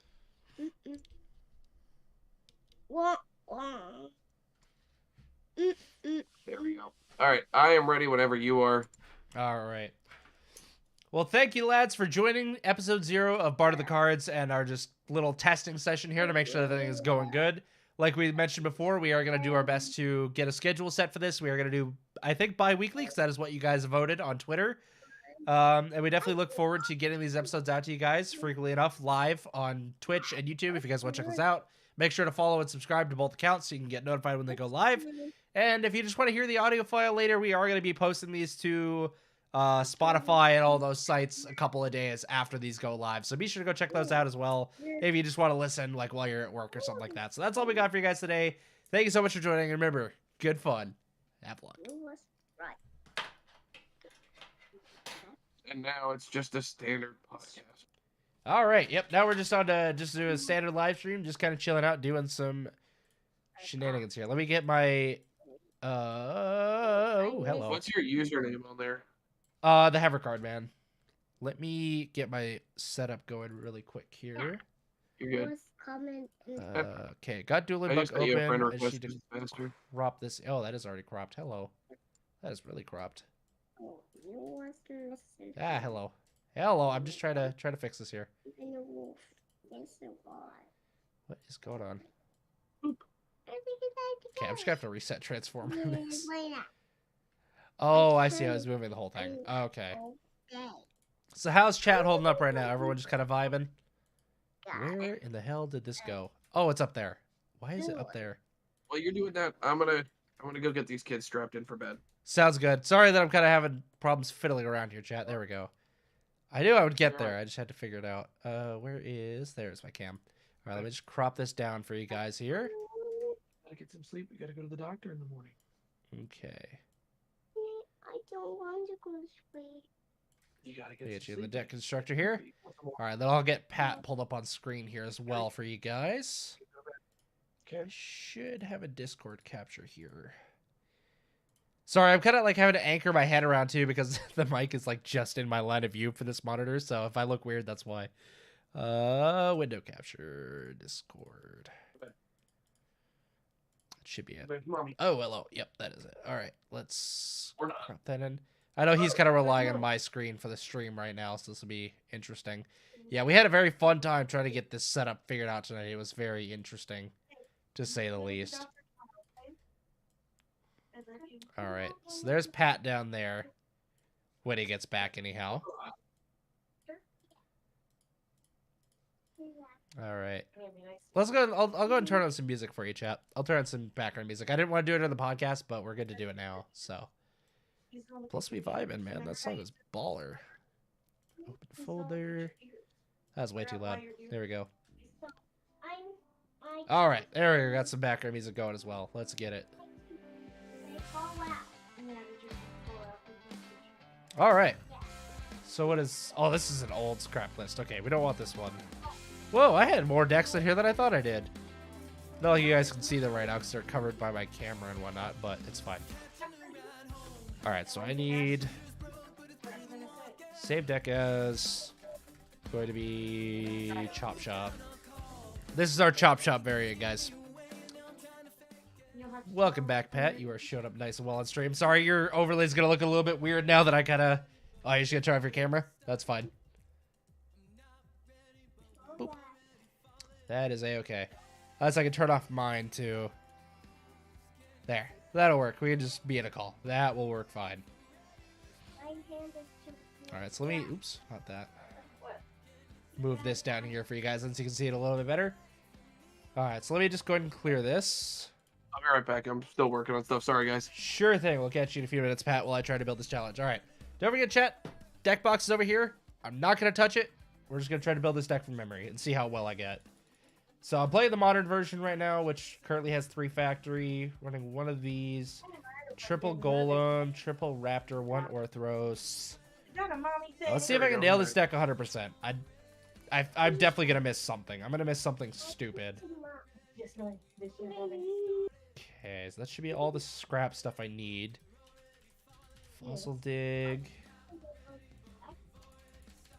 There, you guys are getting a live deck profile too, so you can enjoy that free content as well. You're welcome. It doesn't like free. It doesn't like free content. I think I only have one of these. Oh god. Okay, I have one of these for sure. There we go. Triple that. One of those. I did already get Citadel. Okay. Did I get all the market stuff? Looks like it. Okay. I'm also kind of trying to like speed run this at the same time so that I might be less likely to forget stuff. Urgent schedule. Oh my god, what are my other starters? Okay, so I need Orcus stuff because that's a big part of this. Let's see, one of you, 2 of you. I don't Oh, want to see, I can't remember if I have him in or not. Don't know. I'm going there, but Oh, God, I'm actually trying. I'm struggling to remember if I threw this guy in or not. I'll do the rest of my list, and then if the numbers add up, then I'll assume I did. Phantom Knights. That is not how you spell knight. All right, chat. Let me know how that looks to you guys. I'm pretty sure I left out the rank up Pretty magic. solid. One of these. One of these. Now I'm just One looking of at an those. infinite pile. This is What? glorious. Oh, you're looking at my pile? No, I'm looking at my stream. Oh, okay, I see. Oh dear God, what other engines do I have in here? Whoa! I just held on the E button. That was weird. Okay, I need to sort. I am so not used to this interface. Okay, so what do I have here? I think I should have 22 starters. Or maybe it's 23. Hold on. 1, 2, Oh, that's better. 5, 8, 11, 14, 17, 20. Okay, no, 20 sounds right. 20 sounds right. I do need a terraforming. Oh God, yeah, I don't know if I'm gonna be able to get this, Patrick. I'm gonna work on my extra deck and figure it out from there. Oh yeah, I need my bricks. Duh, I need my bricks. That'll help me out a lot. Okay, yeah, because I also have one of you. Then succession. Then I need lib. Okay, I'm starting to piece together some of the extra stuff now. Monster Reborn. Okay, I also need... No, that's right. I currently don't have triple tax because it's in my Prankids list. Oh, God. What are there? Oh, Rosenix. Yes, I need Rosenix. I think so.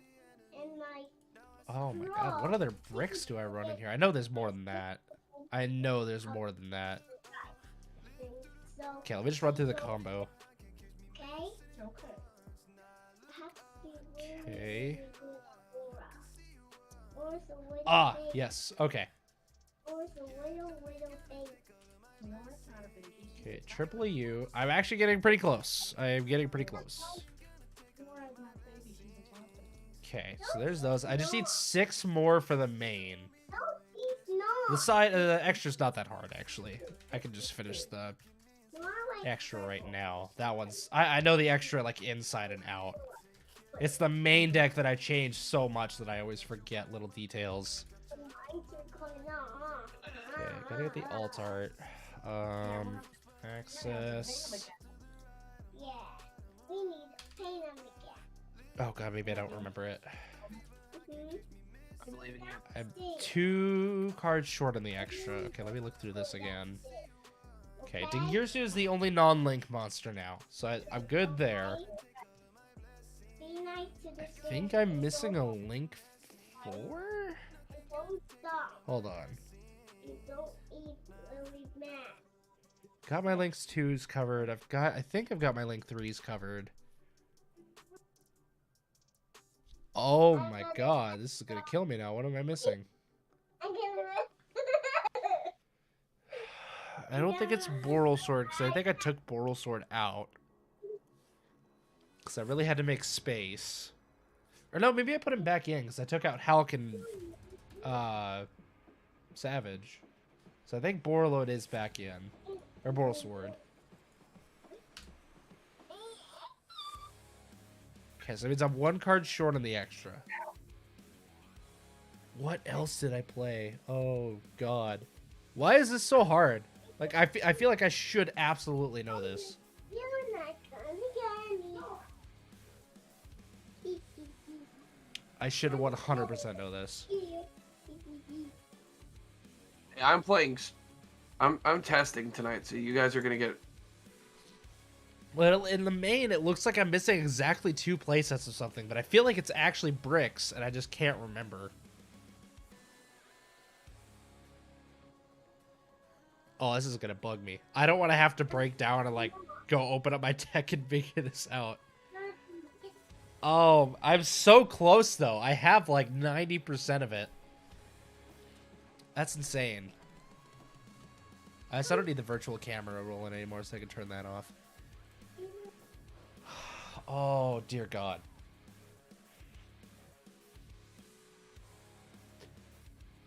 It's something, it's like glaringly obvious. It's staring me down in the face, and I know that it is. It's 11 o'clock. I don't think I'm main decking Cosmics right now. I have to run through absolutely everything. Computer. Oh, no. I know the Orcus package is set. Oh. The Phantom Knight package is set. Scraps are Yeah. set. Hey, dude, I'm gonna have to hop off here though. It's 10:45 and my kids are fighting sleep. So. Oh, shoot. Fair enough, brother. Not a problem. I can carry the stream for the rest of the night. That's fine. All right. Yeah. I You probably have a won't good go for night, too much guys. longer, but yeah, we'll catch you later, brother. All right, guys. Have a good night. This is Patrick signing out from Twitch. Thank you guys for checking out the live stream and everything tonight. Sorry we couldn't do any live duels tonight, but you know, kids come first. So Yeah, I'll talk to you guys always. soon. We'll try to do this kind of earlier. So Yeah, next time we'll plan ahead for it. Once again, this is just a test stream, so.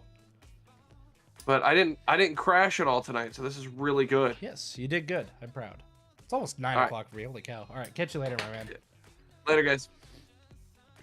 All right, so I'm going to take a quick break, chat. When I get back, it was requested earlier. I will go over my scrap deck. I'll worry about finishing the dueling book one later. I'm just going to save that really quick just so it's saved. I'm so close. That actually kind of upsets me. But yeah, we'll go over my Chop Shop deck just because it's fun and then probably end up calling it after that. But in the meantime, you guys can enjoy this. Oh, hello. That's the wrong screen. Let me get that out of there. Hold on. Let's welcome. Oh, God. I am clicking all the wrong buttons right now. I am so sorry. There we go. Okay, so I'll let you guys watch this because some people in chat earlier were wanting it. So, well, maybe not wanting it, but at least we're recommended it to you. So, I will catch you guys here in a few minutes. I will try to take too long of a break, and then we can come back and vibe out for a little bit. All right? Sound good? Back in a few. Back to Fusion YGO and another episode of Deck Reviews, the series you go to in search of your next deck or to discover if that one guy at Locals is playing a viable strategy. Before we get right into things today, just a friendly reminder that all notes and scores presented are specifically going to be directed to Eldritch Orchest and not the pure version of either deck or any other variants. After all, that's what you came here for, right? If you would care to see the card-by-card profile of this deck, stay tuned to the channel and watch out for the card in the top right. Should you be a new viewer of this series and not fully understand how this is going to work, allow me to clue you in. First, we'll begin with a breakdown of the deck's playstyle, closely followed behind by the pros and cons of playing this particular strategy. Preceding that will be the full stat analysis of this deck before wrapping everything up in a neat little bow and giving it final judgment. With that detail behind us, let's continue forward. This deck plays, well, I'm not even sure how to explain the monstrosity that Patrick created, but I suppose it's my job, so... Okay, I'm not getting paid to do this, but I'm still being made to... Fine! I'm doing this on my own volition, and I'm allowed to leave at any moment. Happy? Wait, why am I still here then? Well, I mean, if you don't know either, then I'm out. Oh. You guys you're still here. Does that mean you actually, like, want to watch me talk about this deck? Well then, I suppose in that case, I might as well give you what you came here for. So, as I was saying, this absolute abomination of Patrick's making aims to use the Eldritch resources to force the opponent off of their own, while the Orchest package can apply extra pressure and send them straight to the Shadow Realm. You can honestly think of this mixture as the yin and yang of offense and defense. Now on to the upwards rise of playing a deck of this complexion. Complexion? Is that the right word? That really feels made up.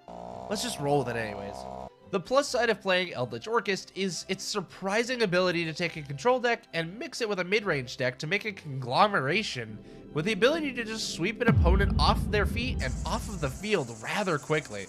With the wider variety in the card pool of this particular game plan, blowout cards are far less able to deal with the problems this deck puts up. There's no longer a correct call when activating Lightning Storm. Not only that, the combination of everything will baffle and confuse any foe you face, making it more difficult for them to function in general. Disorientation can be one of the greatest allies in a game of wits. But on the other side of the coin, there are several uphill battles within this pile of cards as well. The biggest of which being the Orcust monsters lock into dark monsters, whilst Eldritch locks into zombies. Do you see the problem there? Thankfully, this is plenty circumventable since both are capable of playing their cards on either turn. Due to this, the deck does also require a more patient and precise player to pilot it. More on that later though. Let's start with the actual analysis now. The moment this Chad deck flexes its muscles, just know that the game is already over. With a power rating of 7.5 out of 10, this deck will end the battle without a single warning. While most situations will require a prior setup with this deck, it is still capable of coming up out of nowhere to clean the floor. The Eldritch cards are more than capable of taking care of an opposing field and resource collection, while Orcust can resonate with their battle plan and take that final note to glory.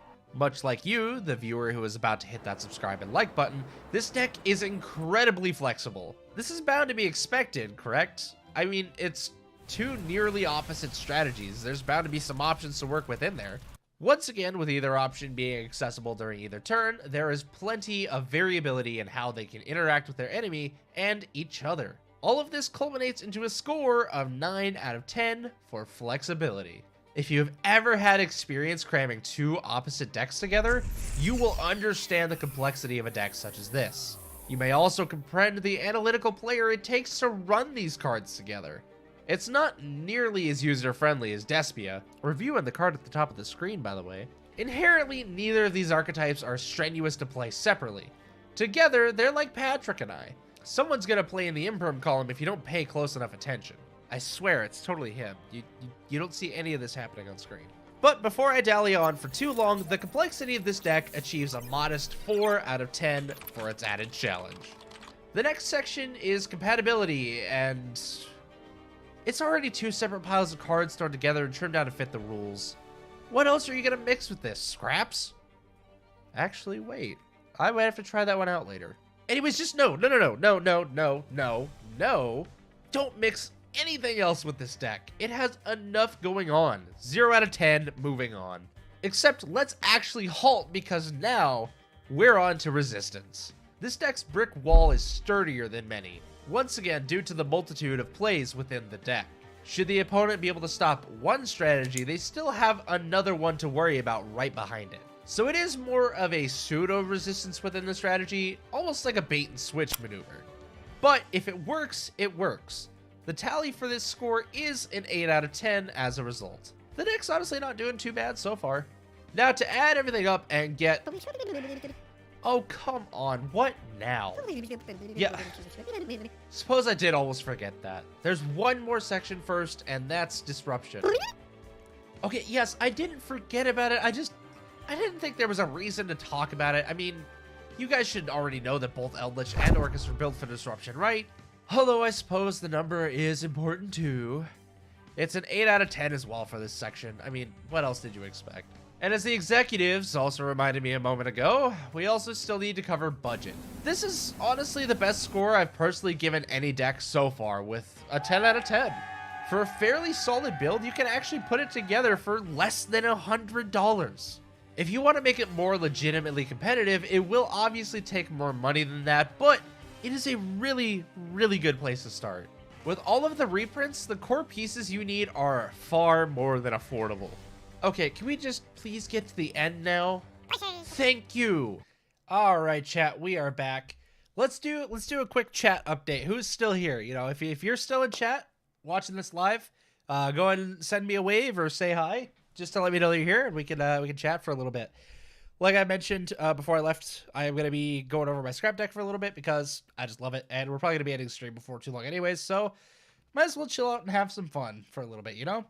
Just kind of enjoy ourselves. So maybe I'll actually figure out the last 6 cards that I was missing too. I feel so stupid for like not not know what they are because I play this deck so much, but like I mentioned to Patrick before he challenged me to it, was that I change this deck around so much that sometimes I forget what all's in here. I was going to figure out the last...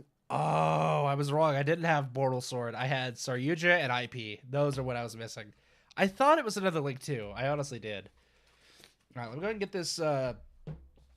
this all arranged here. I do currently have an extra deck card that is not in here. It just acts as Code Talker, but it's just because I'm using it for another deck right now. So I only have 14 cards in this extra deck currently.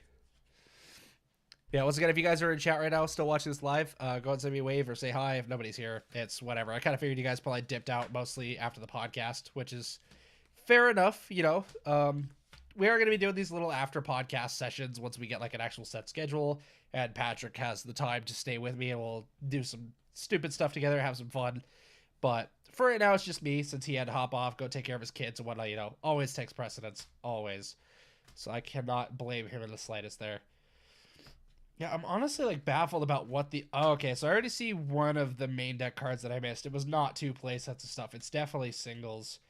But we'll figure out what the rest of them are here shortly. So once I get this all arranged, I feel like it had to have been like the other 5 cards had to have been something stupid that I just did not think about. Or maybe I might actually be short on cards right now because I did take out cards for my other deck as well. So we'll find out if this is actually currently a 60 card list or if this is a bit shy at the moment. But anyways, how's everyone doing today? Has everyone been having a good week so far?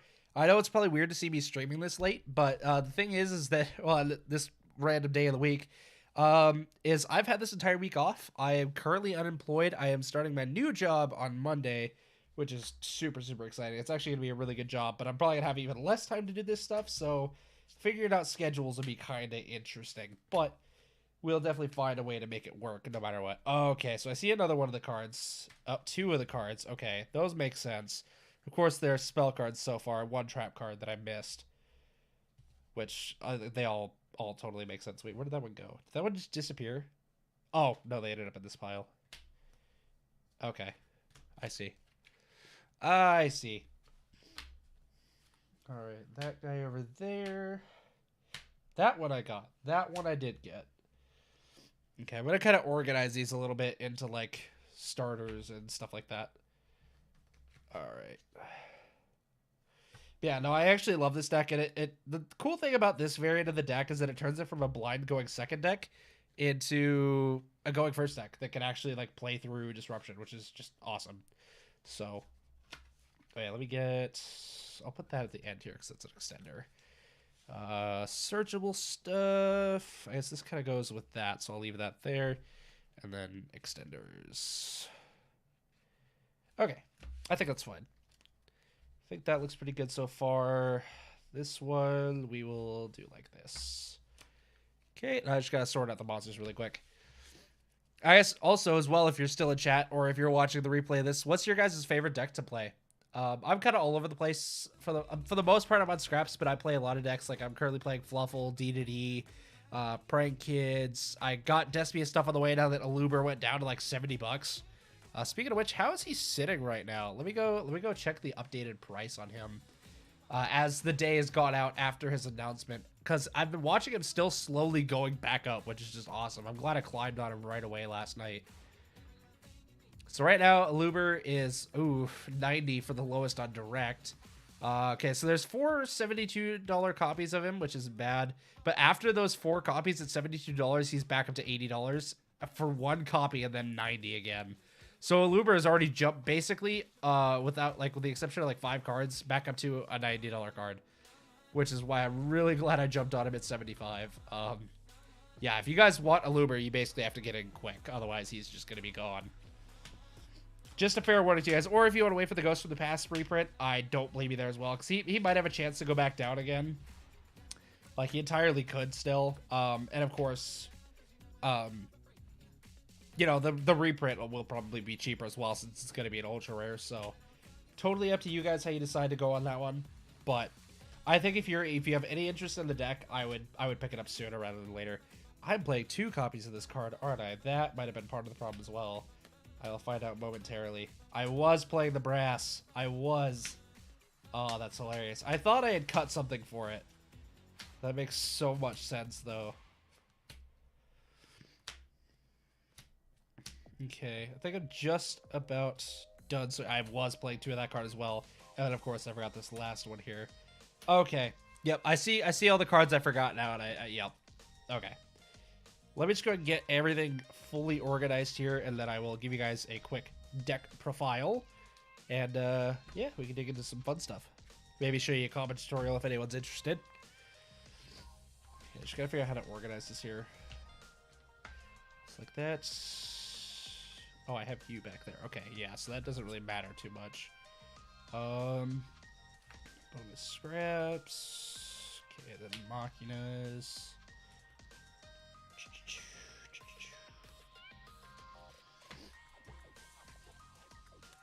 I think we're dead right now, aren't we? I don't think there's anybody else in chat, is there?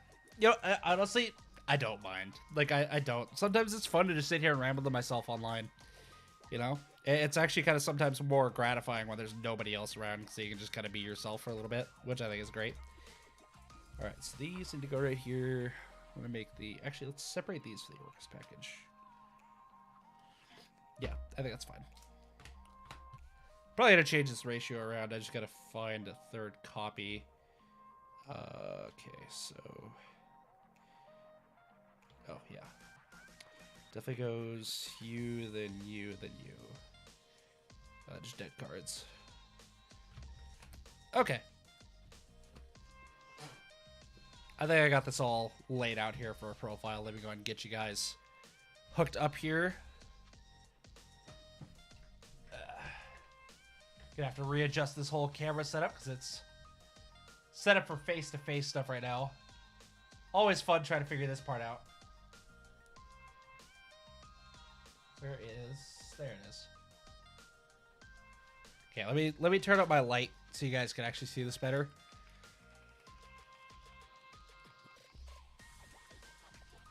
Make sure my lighting looks good here. Okay. That should probably be about good right there. Alright, so I guess I just need this like this. I just gotta transform.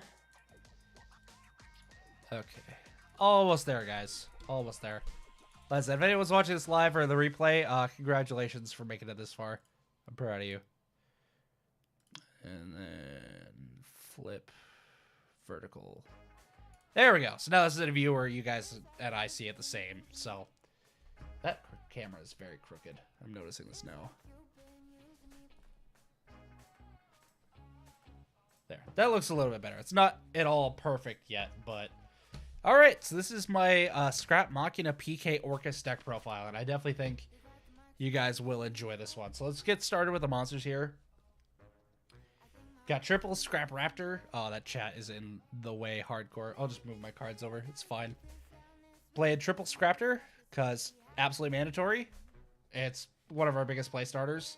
It's not as huge anymore to like open this up over Recycler since we're not playing Hulk now, but it's fine. Got triple Recycler. Basically, your Raptor gets you into this. And I think you have access to... So you have access to 9 Scrap Raptors and then 9 Scrap Recyclers, basically. Like, you have 9 different ways into each of these cards for 18 on just these guys, which is awesome. I think it's actually, like, really, really good. This deck is super consistent, actually. 3 Fridge, because it's a 60-card list, and we can easily go through all 3 of these in one duel. Like, for example, we can get the first 2 on turn 1, and then if we end up going into a turn 3, we can get another one. Or if we open up 1 in hand, we can get all 3 out on turn 1. It's possible. 3 Heavy Freight Train Derrick Cranks. We need more machines. It's another extender. It helps chain block your Scrap Recycler, at least as long as we keep the TCG hand rulings when it comes to summoning. If it adapted the OCG rules, then it would not be as good. Triple Chizukiru. Kaiju, just worth it. And it's also high-level machine, which comes up later. For the last of our scrap cards here, 1 Scrap Chimera, 1 Orthros. Chimera is an extra target to search off a Raptor for follow-up play. Orthros is just kind of if anything happens to your Raptor, basically. Those are like the multiples, plus a couple of 1-ofs. So the rest of this monsters at this point are 1-ofs, with the exception of 2 cards. We got 1 Radiator, 1 Megaform, and 1 Metal Cruncher for the Machina combo. Basically, you get a Radiator Megaform into hand. You can do a Radiator, pitch, Megaform, summon a Radiator effect, summon Megaform, destroy a Radiator, and then Megaform Tribute, summon Metal Cruncher, and reveal 3 Scrap Recycler and add 1 to hand. Basically, this is just a long extended way to get a Scrap Recycler in your hand, plus an extra body on field, which is really good. 1 Machina Fortress, 1 Machina Citadel, and 1 Machina Ruin Force, so the rest of our supplemental Machina stuff. Ruin Force is an absolute powerhouse of this deck, especially with Orchest, since Orchest allows you to loop your banished monsters that you have to get rid of to summon Ruin Force. So, very, very synergistic there. That's it for the Machina stuff. Then we're playing 2 Girsu. Absolutely awesome card. These are another 2 1-card starters. So basically we have 20 for the deck. This is only going to get you an Orchest combo, but it still gets you something. If I was playing Hulk and Scrap Goblin, you could easily turn this into Scrap combo as well, like 100%. And you'd actually be able to start your Orchest monsters or Orchest plays at the same time. So once Hulk gets reprinted, I might throw him back in the deck just so I can make Girsu 1-card combo, and I'm actually going to bump him up to 3 at that point, which I'll just cut one of these next ones. I have 2 World Wand, just because, like, if I happen to open one, that way it's not a dead card. You know, I can just send the other one and then special summon the one in my hand to field, which is really good. But I mean, like, once I get Hulk back and I get a lower or cheaper copy of him, then all I really have to do is put in 3 Girsu, make him a tuner, get the token. Once I get the token and make him a tuner, I turn that into Hulk, summon Scrap Goblin, get full combo. So I'd only need 1 World Wand at that point. And if I open World Wand, I just use Recycler to go ahead and send Fortress to the grave and dump it out of my hand, which is just awesome. 1 Orchest Nightmare, 1 Symbol Skeleton, 1 Brass Bombard. I honestly didn't have Brass Bombard at first, but I kept opening up Orchest names that I really needed in the graveyard. So Bombard kind of came in clutch in those situations, which unfortunately when I was testing, I didn't have him at the time, so I threw him in because it just came up often enough. I could just play Orchest Return, but I prefer Brass Bombard, in all honesty. I prefer to be able to get the extra summon off of it, if possible. So yeah, that's our Orchest engine plus Machina, our supplemental stuff, basically. Allows us to combo off and go really hard. Next up is kind of like extra stuff, like our bricks or, you know, things that could potentially get us into plays. I guess technically we do have 24 1-card starters because we also have Dark Grepher, and there is a Rhoda in here, but Dark Grepher is not necessarily, it's not a 1-card combo either because you have to discard something. I'm probably going to cut him, actually, like him and the Rhoda. It's just, he was thrown in for now. If I find my copy of Armageddon Knight, I'll probably put that in instead because Armageddon Knight can still do Orchest stuff, but yeah, it's just kind of underwhelming. But I've never really drawn Dark Grepher in a situation that it mattered, so. No, I haven't really drawn him that much at all. It's 1 card in a 60-card list, so. They were also playing Ancient Cloak and a Silent Boots for our PK package. This gets us double Fog Blade and an extra body to get us into some crazy stuff. 1 Codebreaker Zero Day, mandatory for the Codebreaker combo, and then a Christian Rosenix as, like, our occasional starting extender nowadays. Like, he's not, it's not necessarily the one we use a lot of the time to get our plays going, but we do use him a fair amount. It's just with this build, you have enough extenders, but he's there in case you need it. All right, so on to the spell and traps. Playing triple Scrapyard for the, of course, the Raptor, the Scrap Raptor. Can also search Orthros if you already have access to Raptor. But of course, we're also playing triple Fossil Dig for Raptor as well. This is a 60-card list. Once again, we just need as much consistency as possible. And by playing 60-card variant with as many starters as we have a good chance to open multiple starters for 1. So, like, we can get, like, 2, sometimes 3 starters, which can also be extenders a lot of the time. And then we also give us less chance to draw our bricks, which is really, really good. Also playing triple Machina Redeployment. This gets you into your Megaform and a Radiator. Technically a 1.5 card combo, but with the way this deck works, honestly, that discard can usually help you, especially with the Orchest stuff. Triple Urgent Schedule, the best starter on the deck, saves your normal summon, gets you into full scrap combo with extension. The only downside is that you're locked into only attacking with machines for the turn, which if you're going first, it doesn't matter, and you're not able to use its effect anyways. It's more so for going second. But, I mean, really, if you could just break a board going second with this, you still have, like, your Orca stuff and your Road Force. You can still deal a lot of damage. So if you can't kill, you're going to get your opponent really low on life. You're going to get them really low on resources. It's not going to matter. Then triple Scrap Factory. I've been jumping back and forth between 3, 1, and 0. 2 is obviously kind of pointless. But I opted for 3 for this build because I really want to get double Golem as much as possible on turn 1. And if I'm going first now, this gives me a target to destroy off of Scrap Wyvern since my opponent won't have anything on their field. So Scrap Factor is just insane in general, but it is kind of situational because you do need to actually have a play to be able to make it to work. Otherwise, it does become kind of a dead card. But at this point, this just maximizes my chances of comboing off. So, and I can use it to help chain block Raptor, which is super cool. And playing 1 Terraforming to go with that. I mean, we basically have, was that 4 plus the 9 ways? So 13 ways in a Scrap Factory. Of course, you don't necessarily want to search it off of the Raptor unless you already have the Recycler in hand, but still. Play 1 Orchestrated Babel for our Orcus package. I got 1 World Legacy Succession. This is searchable. It comes up later in the extra deck. 1 Monster Reborn, because, I mean, who can have too many special summons, right? Like, if my deck isn't going to die to Nibiru, then it's just not worth it. 1 Foolish Burial. Didn't need to play it before, but now that we got the Orcus stuff, it's absolutely mandatory. This could be a 1-card Orcus combo in some cases. Well, I guess it would have to be 2 cards, so you'd have to have a monster to make it work, but... And then the 1 Rhoda, once again, for the... for our Dark Grepper. Oh, excuse me. There's those, so we got just traps now, which is Double Fogblade, Crescendo, Red Reboot. I don't like other people playing trap cards. I just hate trap cards.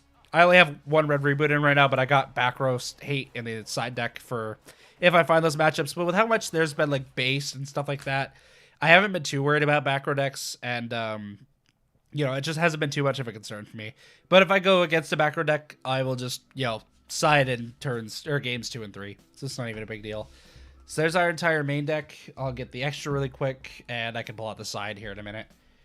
Here's our dope field centers, by the way. I forgot to point these out earlier. Pound Mega Mats on Facebook. I'm not sponsored by them. I just love their quality products. The playmat and the sleeves were made by them. Unfortunately, I've kind of worn my playmat a little bit. It's starting to tear a little bit down here because it is cloth. But, or not cloth, sorry, it's rubber. But I might try to get that patched up and fixed. Or just order a new playmat eventually because this playmat is so sick. But yeah, absolutely love it. So for extra deck, I did not organize this at all, so I will do that really, really quick. 2s, 3s. Okay. 4s. Okay. I think that should be pretty much organized. I'm gonna bump this guy to the back. Okay.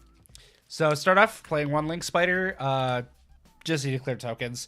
Originally, I was playing the adventure package in here, which is why I played Link Spider, but I just realized it's good for Nibiru tokens or Krishna Rosenix. It comes up. It is definitely a very relevant one of. Totally worth it.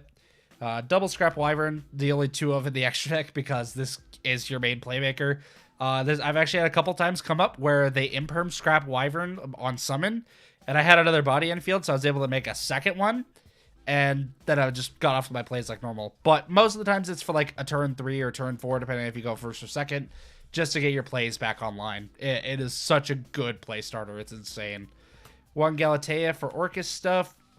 Got an IP. IP is just insane. I might be cutting it, though, because it hasn't come up very much in this deck, so I'll do some more testing on it and see how I feel. 1 Lib, this is how you get the World Legacy Succession. You're already sending your World Wand to Graveyard. You just send it off earlier in the combo before you do your Orcus stuff, so you can get your World Wand, or so you can get your World Legacy Succession and then do Orcus plays at the end of everything. 1 Virus Swordsman, 1 Virus Berserker, Codebreaker combo, absolutely insane for extension. Actually gets you a Bardiche and a Nightmare Griffin, which is awesome. Speaking of which, we have 1 Bardiche right here. It's just really good. It gets you double Fogblade. Like, I can't be mad about it. Then Apollosa, Bow of the Goddess, usually made with 3 materials, sometimes 2, sometimes 4. Not very often. It's most typically a 3 with this version. Nightmare Griffin, I mean, you get Griffin, Apollosa set up turn 1. It's hard for an opponent to play through that, especially if you have Dingirsu to protect. It's just insane. 1 Saryuja. Just Saryuja. It's a good combo card. And another World Goddess of the Closed World to help clear off really problem cards on our opponent's field. Just kind of, it's been really good. It's been really, really good. And then last year is 1 copy of Dingirsu. I mean, like, nothing shocking there. This deck, it does a really good job of dealing with opponents' boards and establishing your own. or doing both at the same time. You know, sometimes you got to break a board, set up your own, and then just win the game that way. Like, sometimes you can't just kill them. So there's the main and extra. I'll get the side here in just a moment. Like I said, this extra deck is 1 card short, and the last one is just Access Code Talker for the OTK. So, or at least for, once again, helping break boards, because we play enough attributes in this extra deck, which, if we play Hulk again, will definitely come up. Alright, let me get the side deck for you guys here. I had to put it in the dice tray because it's a 60-card double-sleeved deck with a double-sleeved extra deck as well, so the side had to, unfortunately, get packaged separately. But it fits just fine with my nice little Fireball D6s here, which is awesome. And it's like not even pressing on the cards or damaging them, which is sweet. So, for side here, triple evenly, triple cosmic, duster, and triple twin. Like I said, if we get that back row hate or if we get a back row matchup, we got the back row hate. So we got plenty of monster removal in the main, so we can side all that out for this stuff, which just really helps a lot. We do have monster hate in here, which is triple Dark Ruler, double Raigeki. I mean, like, it's kind of a weird side deck, but this deck is built to do a lot of things on its own already, that this is really supplemental and situational type stuff. Like, it's not necessarily things you're going to need all the time. That was the best little riffle that I did there. That is so clean. I love these sleeves. If you guys want to find these sleeves, like I said, they're black innards and kind of this lavender outer. They're Orchid by Dragon Shield. These are some of the cleanest sleeves I've ever felt. Like, they got a matte exterior and a glossy cover. Like, you can still see, like, it's still really clear. You can still see the cards very, very well. And there's not too much glare. Like, these are some of the cleanest sleeves I've ever felt. I'm really glad they're on my scrap deck, actually. It feels so nice. Look, that wasn't too bad. That wasn't too good.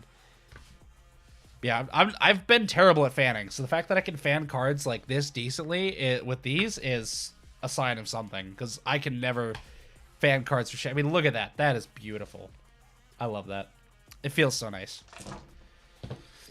But yeah, there you go, chat. That's all I got for you. I think at this point, probably just call it a night. Like, I gotta go get my retainer taken care of because I am recovering from having braces, which has been very fun. I'm being very sarcastic if you couldn't tell. I just gotta do stuff in the evening. But I really enjoyed chatting with you guys. I might still... Let me get this figured out here. Oh yeah, I need to flip you back. I might stream again tomorrow. That's like a very iffy thing because I do have a lot of other stuff that I want to get done before next week hits, and it's just like pandemonium for me. Which is a lot of editing, a lot of researching, you know, stuff like that. I got a lot of stuff going on that I do outside of work, and I'm going to be going back to a full-time job now, which is going to suck out so much of my time for all this. Which, you know, is fine, because I'm going to be making good money and whatnot. I'll be able to, like, put it back into all this, which is super, super cool. I'm super excited about it. Don't get me wrong. But I also want to enjoy my time with you guys before I go as well. So, we'll see how that goes. For sure, I am going to be streaming on Saturday. I'm going to be doing a tournament for Chrono, because we're doing a structure deck tournament, by the sound of it, on Nexus, which I'm super, super hyped for. You guys can probably already guess which structure deck I'm playing. Maybe not with all the discussion tonight. It might be a bit more murky, but I'm super excited. It's going to be a really, really good time. So that is all we got for you guys today. Once again, thank you so much for tuning into this live stream, for being just a random impromptu one that we're just using as a test. It was a really good turnout tonight, and I thank you guys all so much for that. You're all super awesome. So that's it for you today, lads. Remember, good fun. Have luck.